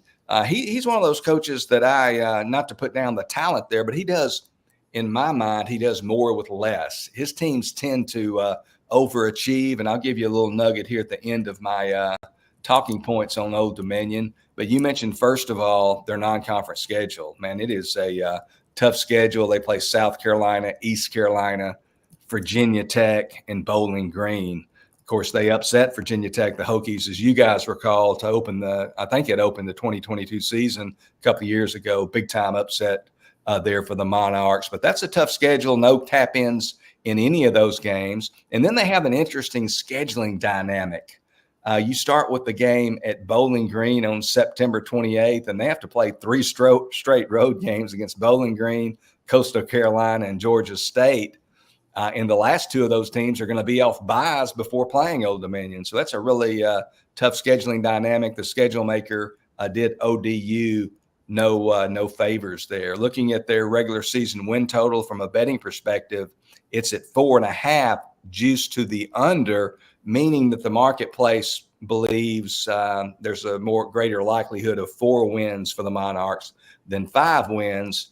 But we've heard this song before. I mean, looking at last year, the Monarchs picked to finish 7th out of 7 teams in the Eastern Division, and then they proceed to go 5-3 in conference play, go to a bowl game, all 3 of their league losses by 6 points or less. So they could have won any of those, their 3 losses by 6 points or less. They could have won any of those games, go 5-3 in the Sun Belt.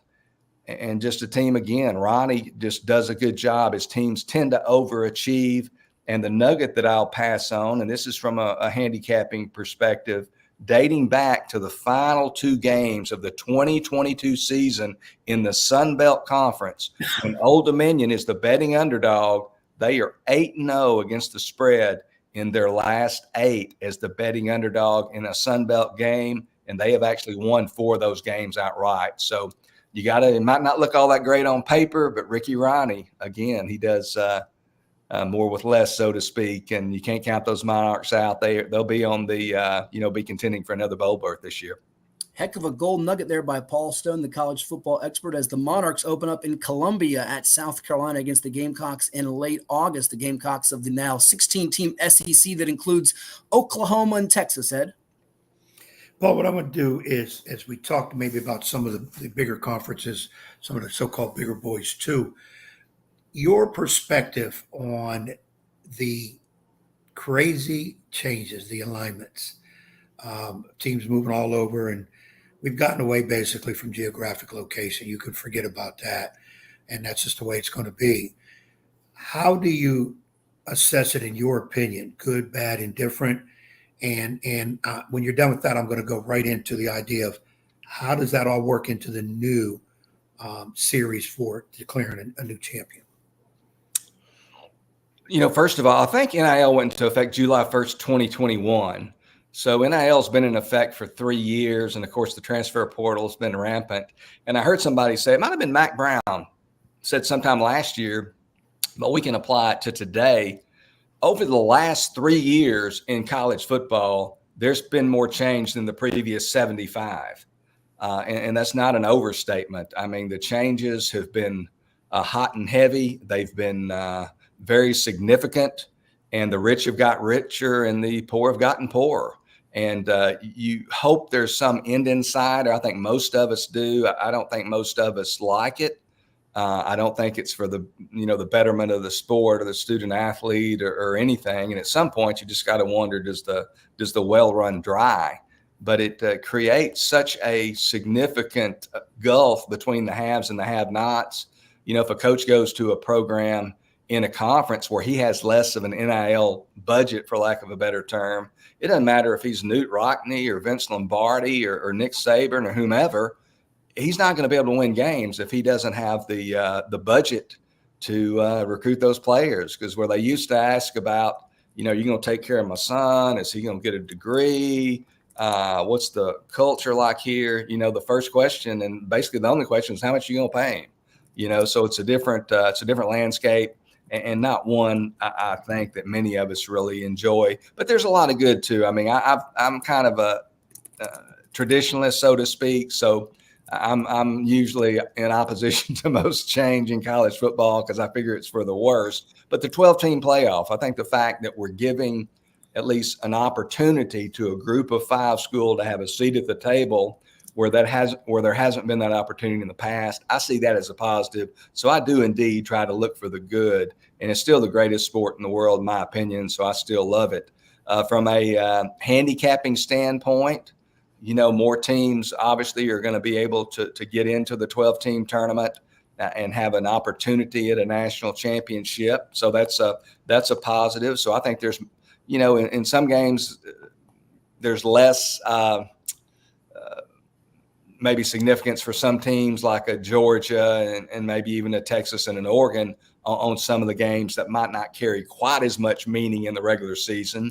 But with more teams being in the hunt, in the mix, so to speak, there will be late season games that will have at-large playoff and even conference winning playoff ramifications. So, really, it doesn't change much in terms of the way I handicap games. It's still about power ratings. It's still about assessing one team's relative strength against another and that type of thing. But it's going to be quite interesting, and I think it's going to be a good thing. Well, I think we all know what really guiding all this, and you touched on the money. When we look at the conference realignments, which is just mind-boggling, teams all over the place, it's all about TV money, and you had a great point in there. The strong get stronger, the weak get weaker. It's not helping the overall sport. People say that it does. It doesn't. Alabama football can give way more money than Liberty football. That's just the way it's going to be. And paying the people, it's the same thing. They'd have to almost put a cap on the big boys, and that's not going to happen. But when you look at the power team, let's go SEC. Everyone wants to talk SEC. With the addition of Texas and Oklahoma, how do you assess that league going into this year? And, I still think a lot of people think the eventual winner is coming out of there. And a lot of people looking at Georgia, though I think Ohio State has a lot of moxie to them. And, of course, before we let you out here today, we're going to ask you who gets the trophy at the end of the year. So that's coming. But how do you assess the SEC? I think it's the deepest conference in the country. Obviously, the Big Ten is not far behind with the addition of Oregon and Washington and USC and UCLA. But the SEC is just, man, there are just so few off nights, so to speak, in that conference. You don't have too many gimmies or tap-ins, as I like to say. I will say from a national, we'll get to that later, so I won't spill the beans yet. But just looking at the SEC, I think from Texas's perspective, looking at their entry into this conference, Texas is I have them at number 4 in my power ratings entering the season nationally, which I think is where most people have them. Most people probably have them anywhere from number 3 to number 6.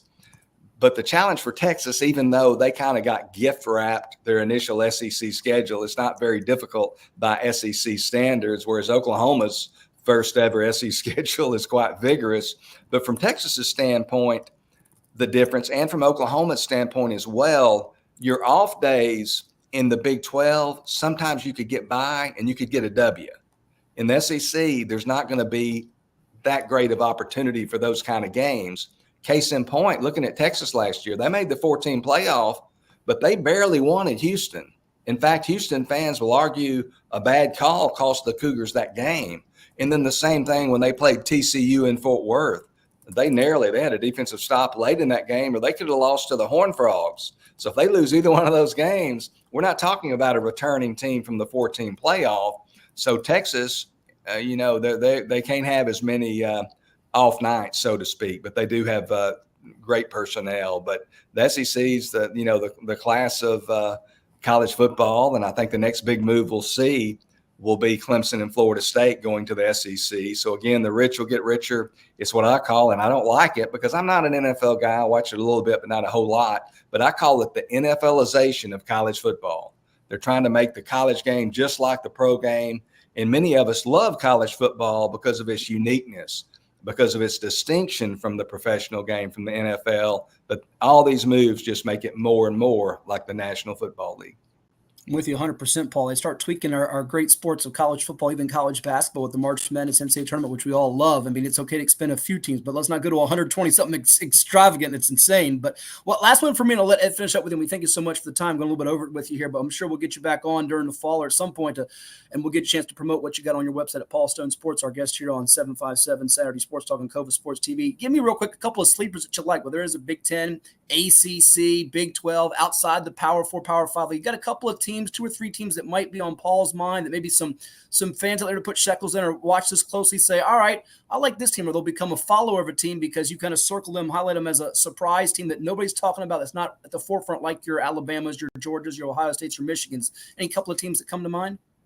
Well, of course, in the Atlantic Coast Conference, we've talked about Virginia Tech, and that's even if you guys weren't there in the neighborhood of Blacksburg, I would have said that from a national perspective because I really like the Hokies. And in that same conference, North Carolina State, in my mind, a very interesting team. They did lose their linebacker tackling machine, Peyton Wilson, but they get Grayson McCall from Coastal Carolina, the Sun Belt Conference at quarterback, and they've got a lot of people back, going to be better on offense. And I like the Wolfpack. So that's another team, a team that's not going to win the national championship, but is a team I think is going to make more noise than people think in the Big 12 is Central Florida. They have upgraded. I mean, they've got a better quarterback, I think, in KJ Jefferson. KJ Jefferson last year, the previous 3 years, actually, at the University of Arkansas, excuse me, he just got manhandled last year. The offensive line couldn't block anybody in that league. He was just running for his life. And I think a change of environment will do him good there in Orlando with Gus Miles on. So I think Central Florida in that 16-team Big 12 that is so balanced, maybe not a great team, but there's about 8 or 9 teams I think that could win that conference. And I really think Central Florida is one of those teams. So I'm a little bit higher on Central Florida than perhaps most guys are. So those are a few that come to mind. I'm just looking here real quick to be sure there's nobody else that I'm really missing off the top of my head. But those are the main 3 that come to mind for me there. Well, I appreciate it a ton, Paul, because you just gave me some potential ice cream money when I beat Ed head-to-head on picks picking the Wolfpack and the Golden Knights there. Go ahead, Ed. Yeah, I'm going to have to get Paul's private number because, see, Paul, what I got to deal with is this knucklehead cheats, and I'm not privy to, like, we have a question show on here contests, and he always gives my opponents the answers ahead of time. No, I don't do that. And then I don't get them. So he's just one of those types. So I'm gonna have to get your number so that I got you helping me in my back pocket, and then we can split those shekels. Who do you think when it all gets down, cleared to it? I don't put a lot of pressure on you. Final four, and then of those four, who do you think hoists that trophy?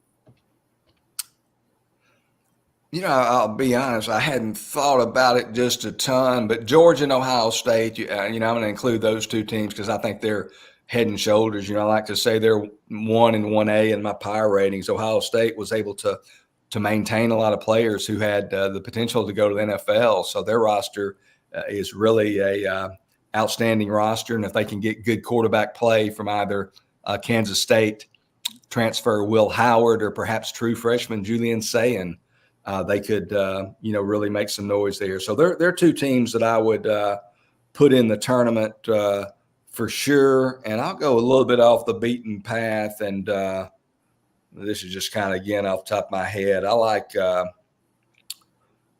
we'll go with Miami as kind of a long shot to make the Final Four. And then we'll go with those Oregon Ducks as well. Not really. That's pretty much chalk there because Oregon's got a lot of people back. And you're talking about an NIL powerhouse. The Ducks are indeed one of those teams. So I'll go, kind of the usual suspects, Georgia and Ohio State, and Miami being my dark horse. And then Oregon is the fourth member of the Final Four.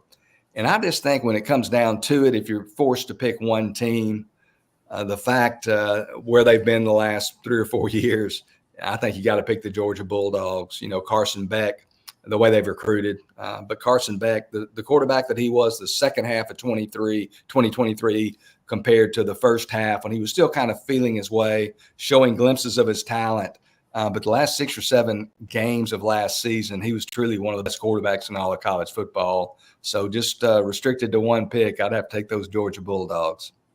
Like the picks a lot there, Paul. I'm really high on Oregon this year with Dylan Gabriel. I think he'll throw for a bajillion yards and that offense wide open. And they could have a rematch with Ohio State, who they play on their soil, I see, this year in October. And they might see them on a neutral. We'll see if that all plays out. Hey, you've been fantastic today. We thank you so much for all the time and everything, the insight. Before we let you run, tell the folks what they can find on your X page, your website. We see all the time on Follow the Money with Mitch and Paulie. I'm sure they'll hear you weekly throughout the season there. What can they find out when they get subscribed to your site and how they get picks and all that good stuff? Yeah, well, first of all, I would ask that you consider following me at Paul Stone Sports on X. I try to put out a lot of nuggets. There's so much, I hate to say junk, but a lot of the content on X is not too productive and doesn't really have much value. And I try to give things that I think will give people some insight and primarily from a handicapping sports betting perspective. So if you'll follow me at Paul Stone Sports, and then if somebody wants to take their interest to a higher level, I do provide expert selections, hopefully expert selections anyway. I've had some success and continue to work hard at it, continue to love it. But my website, if somebody wants to take a look at that, is paulstonesports.org. So that's where they can find me if they want to take a look around. That's great. Super. Well, check it out there on X, as you heard, and also paulstonesports.org. Hey, I appreciate the time so much. Enjoy the week. We'll keep our weekend, I should say. We'll keep our fingers crossed with the hurricane coming, and we look forward to getting you back on the show sometime down the road. All right, Matthew and Ed, appreciate being with you guys. It's been a pleasure, and call me anytime, and enjoyed it. Thanks, Paul, and be safe to you and the family in that hurricane. Thank you. That is the one and only Paul Stone Sports with us here on the program. Check him out online. Paul Stone, our guest here on Cova Sports TV. We got one more segment to go. Either, neither, or both comes your way after the break. We'll hear from some of the sponsors that make it possible for us to stream with you. Hit that like, share, and subscribe buttons on our YouTube channel. We are streaming all over the web here on 757 Saturday Sports Talk. It's Cova Sports TV. Get ready for a season of thrills and excitement. Virginia Beach United invites you to experience the adrenaline of USL League 2 Pro Soccer. Tickets are only $10 for adults, $7 for kids, and children 5 and under are free. It's the perfect family outing filled with fun and entertainment. Secure your seats now for a season of unforgettable soccer moments with Virginia Beach United. Don't miss out. Well, it's everybody's favorite time of year again. Time to prepare to make your annual donation to that infernal revenue service. And if you're like me, you need help. Help to keep that donation as small as possible. So get off your W-2 and call John Maynard at John's Tax Service. 455-6763. Pain and Gain, your one-stop shop for all things field hockey. Located in Princess One Shopping Center, Virginia Beach, we carry everything you need on the turf, from black sticks, turf shoes, mouth guards, and much more. Try out your stick before you buy in our synthetic turf area. Pain and Gain. Embrace the pain, enjoy the game.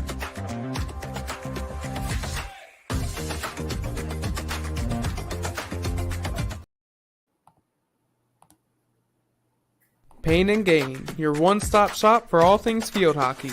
Located in Princess One Shopping Center, Virginia Beach, we carry everything you need on the turf, from black sticks, turf shoes, mouth guards, and much more. Try out your stick before you buy in our synthetic turf area. Pain and Gain. Embrace the pain, enjoy the game. Get ready for a season of thrills and excitement. Virginia Beach United invites you to experience the adrenaline of USL League 2 Pro Soccer. Tickets are only $10 for adults, $7 for kids, and children 5 and under are free. It's the perfect family outing filled with fun and entertainment. Secure your seats now for a season of unforgettable soccer moments with Virginia Beach United. Don't miss out.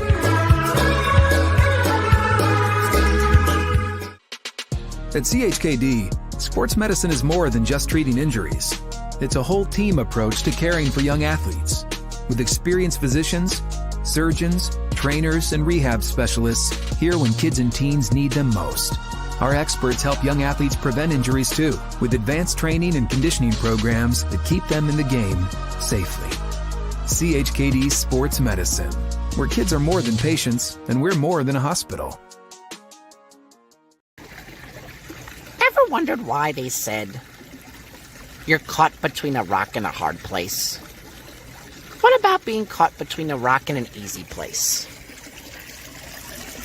Until next visit, this is Andy Rooney for Wondering Aloud on Poolside Adventures. Let's go back to Matt Hatfield and Coach Ed Young on 757 Saturday Sports Talk.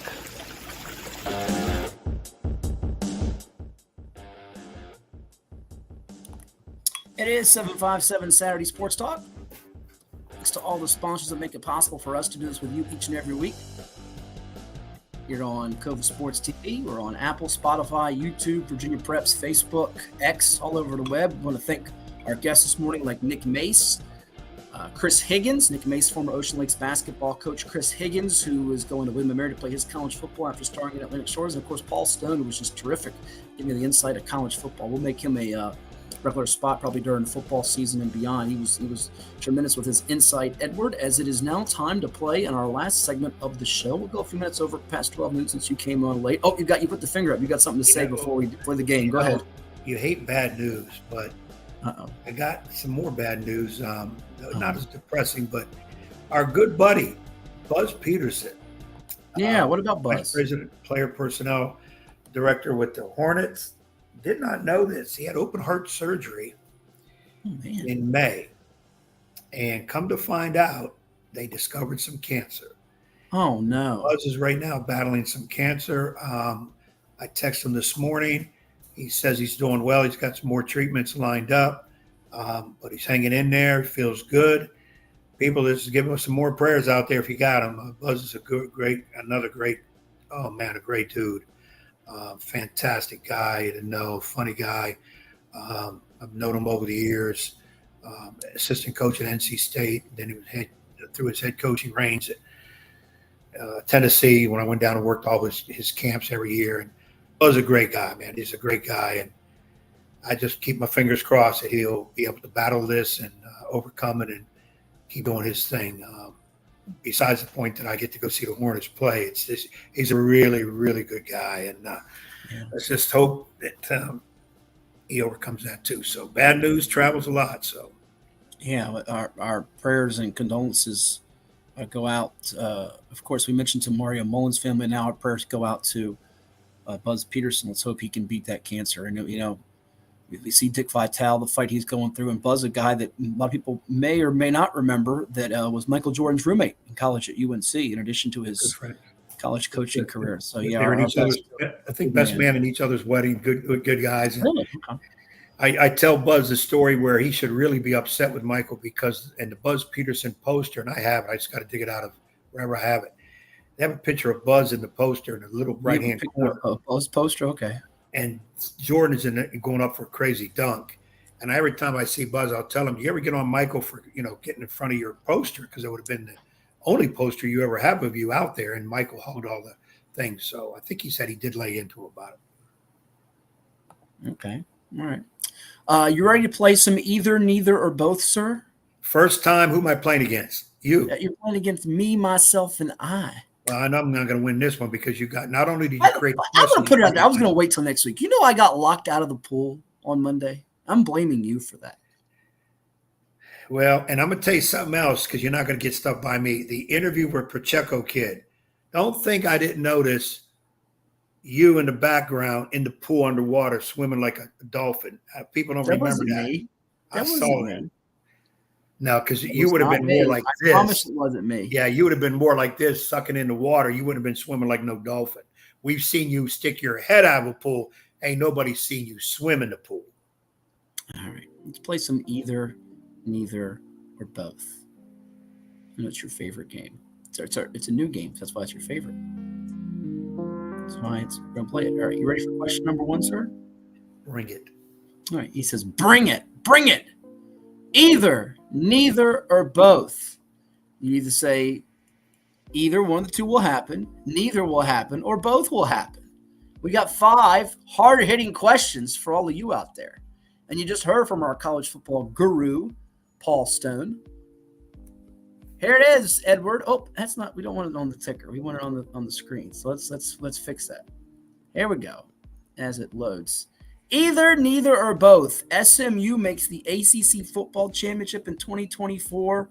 Ole Miss makes the SEC football championship in 2024.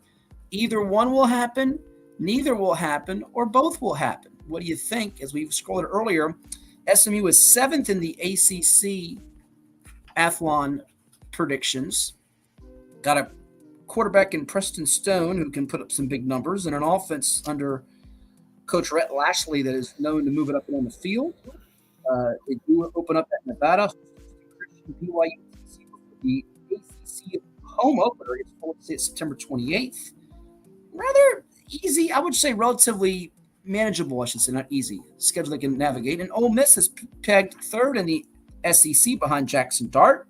They got some veteran receivers that are weapons in Trey Harris, Jordan Watkins. And they do not play Alabama on the SEC slate. They do host Georgia November 9th after visiting Arkansas and before traveling to the Swamp to take on the Gators. Do have a road tilt at LSU, a home game with Oklahoma, but no Texas, no Alabama on the schedule. So they're picked 3rd out of 16. You got in the ACC SMU on the upper echelon side of things, but not exactly high. I don't think we're going to go with both, but will you go with either or neither, or stun me and go with both? Yell it out loud, neither. You're like Jack Lowe. You say neither. Yeah, Okay. neither. Ole Miss will surprise, and being 3rd in that league is almost like being 1st in any other one, but no. And SMU, it's still hard to SMU in the ACC. But we'll say this right now. I'm gonna cut you off because I want to, and I want to. I know what you're going to say. Jack, you can cut this clip. All you fans out there can razz me later if I'm wrong, but I'm going to be gloating about being right about this. Either, both ain't going to happen. That's not. But one of these two will happen, and I actually think Alabama takes a step back. New coach in DeBoer. I think they'll lose some games. LSU's really good. Oklahoma, Texas, really good, but they could all stub their toe. And with that schedule I just outlined for you folks, Ole Miss not having to play Texas in the regular season, not having to play Alabama. They get Oklahoma at home. They get Georgia at home. They might be the one team that could beat Georgia in the SEC, believe it or not. If they do that, it's a lock-a-rooney. I think they'll make it, and I give SMU an outside chance if they pull the upset that first home game against Florida State last September. I think FSU takes a step back. I'm not all in on Clemson. I'm definitely not in on Mario Cristobal. You know what he's doing half the time. Got great talent. I'm going to go with either. One of these will happen, and I will be the guy looking like a genius, smelling like a rose come December as you scratch the back of your head. Well, Mississippi has a shot. I'm going to give it to you. but I'm sticking with neither. All right, either, neither, or both. Notre Dame will finish in the top 10 in the country at the FBS level in scoring. USC football will finish in the top 10 in the country at the FBS level in scoring. That's a now Big Ten team without Caleb Williams, no longer the quarterback for the Trojans of Southern California, as I do a bad Keith Jackson impersonation. They got Miller Moss in at quarterback now, redshirt junior, who threw for 372 and 6 TDs in the Holiday Bowl, which Ed watched from soup to nuts. What does soup to nuts mean? Someone asked me. It means from start to finish, baby. Another one of those sayings. Another one of them sayings. Finished top 10. They got Raleigh Leonard, and you heard Paul Stone say it's probably an upgrade from Sam Hartman. Are you going top 10 in scoring? Either, neither, or both? What do you think there, sir? I don't think you're going to go both here, but then again, you could surprise me. Surprise me, Edward. I'm going with either. One of these is going to happen. Okay. One of these is going to happen. I'm going to lean towards Notre Dame, a little bit more polished than USC. USC with the new quarterback coming in. I'm going to say either. Well, by the way, if you want to know where it was last year, Southern Cal was third at 41.8 points per game. Notre Dame was seventh at 39.2 points per game. Your top 10 in order was LSU, Oregon, Southern Cal, Oklahoma, Georgia, Memphis, Notre Dame, SMU 8th, Liberty 9th, Kansas State 10th. So they both were in the top 10. And though Caleb Williams is gone, I think their offense is just as good, maybe better. So I'm going to go with both. Give me both, not either.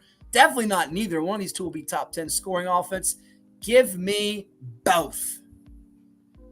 I'm not as sure of both. I think one for sure, maybe two. I'll take the gamble, beat you head-to-head and go both.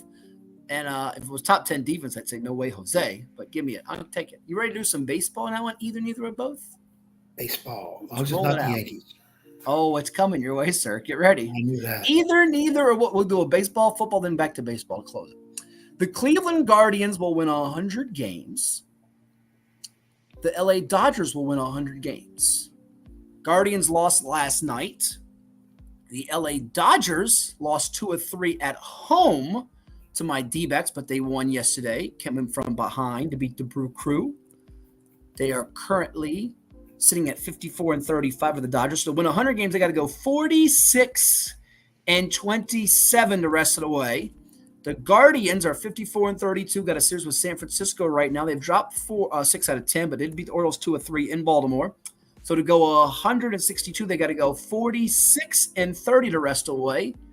I think it's manageable. I'm going to go, as much as it pains me to do this, with both. And by the way, I think I heard this week the Guardians, who once were called the Indians, have only won 100-plus games like 3 times in franchise history. Once under Francona, the 95 season after they lost the Fall Classic to the Braves, and then like in the 30s or 40s.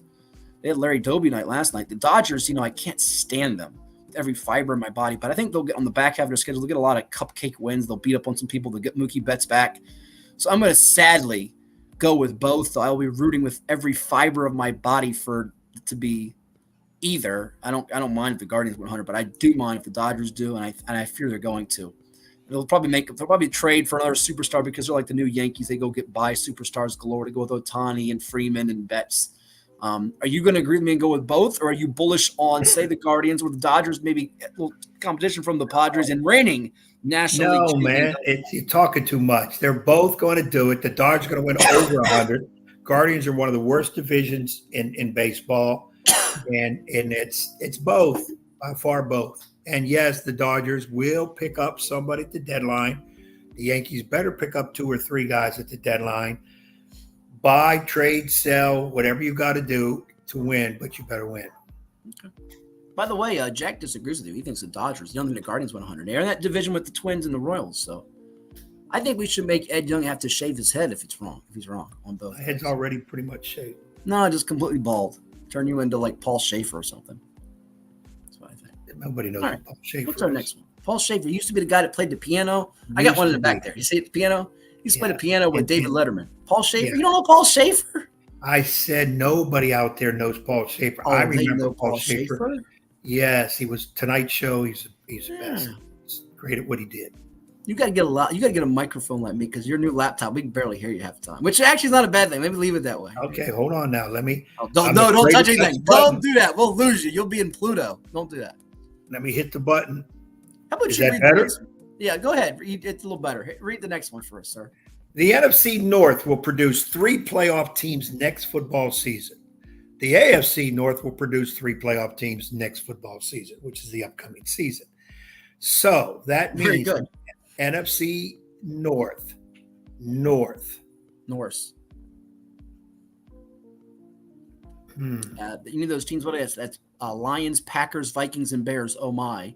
And the AFC North is Browns, Bengals, Ravens, Steelers. Oh my! I'm going to say either AFC definitely will. I don't know about the NFC. There's some question mark about Vikings. I think Lions are in, and then I think on the Vikings. I don't think it will happen. Yeah, there's going to be some questions on that one. I'm going to say either, and I think it's the AFC.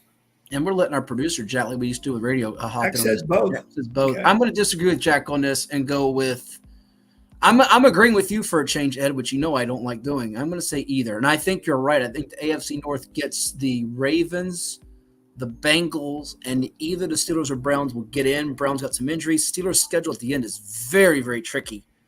NFC North, Packers and Lions, I think, yes. I'm not all in on the Bears. I think the Vikings, it's going to have to take a lot of breaks to get in. Sorry, Nick. J.J. McCarthy and Sam Darnold, I'm not buying just yet, though they have the best receiver in the sport right now in Jefferson Cohen. So I'm going to go with either, and I think you're right. I think it's going to be the AFC North. Pretty good questions. We got one more. You ready for the last one? Do it. So I can go jump in the pool? All right, this is the one that's going to make Ed mad here. Both diehard Yankees fan actor Nick Turturro will 3 more expletive phrase rants this month. We'll have 3 more expletive rants for Frank Fleming. Write it down. Mets fan.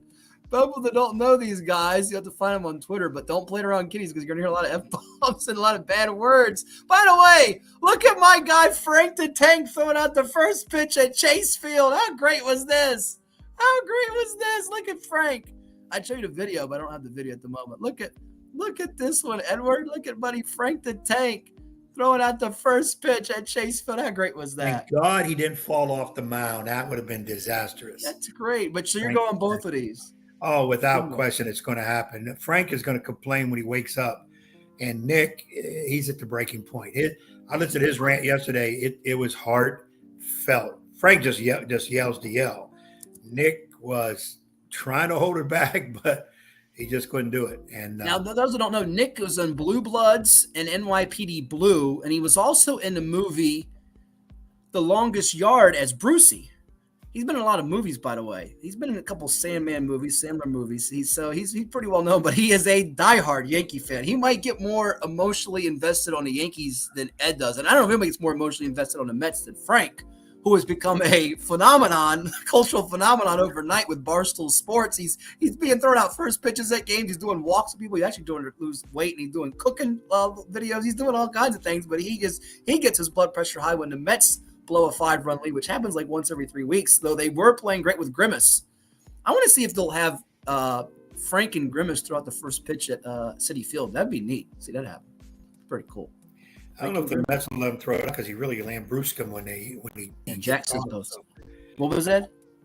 I don't know. I don't know if they would let him throw the ball out because he really blasted the Mets. So I don't think they're gonna have him throw out the first pitch when he blasts the Mets. Yeah, okay, he's a diehard fan, but you can't blast him. We're going to close this. Let me back up. Was it Jack who said he thinks UVA is going to knock off Notre Dame? I think he did. Well, he's a UVA guy, so you know that. Maybe we'll have you want to have a little friendly agreement with Jack there? How about the loser? I don't think Jack this loser has to wear a Notre Dame or UVA jersey. Could you imagine if UVA upsets Notre Dame? You got to wear a UVA jersey. That'd be pretty funny if that happened. But you might actually do that one. See, Jack, Jack would. Jack has to close the drawers there in the office because he banged his head on one of them. UVA will not come close to Notre Dame. Look at Super E chime in on the show we had last week. We should cast Matt in the new Jaws Shark movie. I agree, Eric. No. He would be perfect. He would be perfect for sitting on a boat fishing, and Jaws jumps the boat, and boom, in one scene he's inside of Jaws, and then he can do a podcast from inside of Jaws. That would be tremendous. Guy. I was going to hook E up with another. I had a couple extra dry fits, I thought. These nice Virginia Preps. Ed's wearing the old cotton. What year is that? That's a second annual Virginia Preps Classic shirt you got over this? You know what made you feel good about putting this on? 2011, it fits. That was the year you got spanked by Norm Hassel and Kellum, right? By 4,000 points? No. Trey Freeman? I can't even bring them all up here. Yeah, don't do that. We played your belly. CD. That was when you played. We played CD Hilton. Kendall Hargrove, and you played Michael Hatfield. By the way, he was on that Hilton team. You know that? Mike Hatfield. Yep. You know what I'm going to do now? Before we sign off, now that you bring it up, I can probably pull up the box score of that. I'm going to try to as we get ready to sign off. This is how cool it is, thanks to the statistical guru. And congrats to the new AD at Lakeland, Mike Whittington. He's our stat VA expert. We wish Mike all the best at Lakeland. You said that was 2011, Edward? 2011. What annual was that? Do you know what annual it said on the shirt? Third annual. I don't know if I've got the PDFs on my computer. I'm hoping I do. I thought I did. You said third annual? Third annual. 2011. Oh, I think it's an HTML. Daggone it. We'll have to do it next week if you remind me. But I could tell you that we can pull up the box score. I won't be on the screen for the viewers to see, which was the whole purpose of me doing it. But you lost to CD Hilton that year, 55 to. Actually, you know what? I think I can share screen. People can see the box score, so they can go down memory lane and be angry at me, which he's angry at me anyway. Here we go. I'm going to share screen. Tell me if you see that on the screen. You see that there, sir? Look at that box score. I got to zoom in for you to see it. Okay, yeah, it's a little bit small. A little smallish. So we'll zoom in there. There you go. There's the official box score. Look, see, Michael Hatfield beat you. That's not my father, but he did play for CD Hilton with 11 points. I remember Kendall Hargrove was a player. Yeah, 9 for 9 on the foul line, 21 points. And Michael Hatfield dropped 11.7 rebounds and 4 steals, and he beat you in fact or fiction. He beat you on the court. Look at this thing here. What was your score? You had 52. You got 13 from Ashton Moore, 11 from Shannon Evans. Wait. Why was Shannon Evans coming off the bench? I'm blaming it on the coach. What job had him coming off the bench? Come on, Edward. Well, he ended up playing 19 minutes. He played. Yeah, but you should have started him. Jeez. I don't know I don't know if he was a starter at that point. I think it was right after that. He probably we held him to what? We held him to what? 37%. Oh, the fourth quarter. Look what we did. They held you to 5 points in the fourth quarter. Lord Jesus. We led almost the whole game until that part up. Wow. Look at that fourth quarter. We fell apart. How about that? That's bad. By the way, Jack wants to chime in. Can we pull that Notre Dame UVA bet off if UVA comes out a certain amount of points? I'm not sure it's going to work that way, Jack. Now Jack come on. Now you're backtracking, Jack. Come on. Have some confidence in your team like the D-backs. Jack, you're a young kid, I understand, but you've got to hang with us oldsters. If you think you can do it, stick to it. I'm sorry, and just be careful, because this joker over here will have you head shaved, body painted in blue, walking down Main Street in your Civic. So you got to be careful. I was all ready to root for UVA against Notre Dame, which I probably would have done anyway, and for our state and to go pull for them. But Jack, point spread. We can't go moral victories. You got to knock them off outright, especially when you brought the heat saying you got to beat them. So we'll see as we get closer and closer to that game in the fall. We can do that. We're out of time. We went overtime today. And again, we thank everybody for coming on, from Paul Stone to Nick Mace, as well as Christopher Higgins of Atlantic Shores, soon to be of the tribe of William and Mary, with Coach Mike London, Cam Pacheco, interview with him too.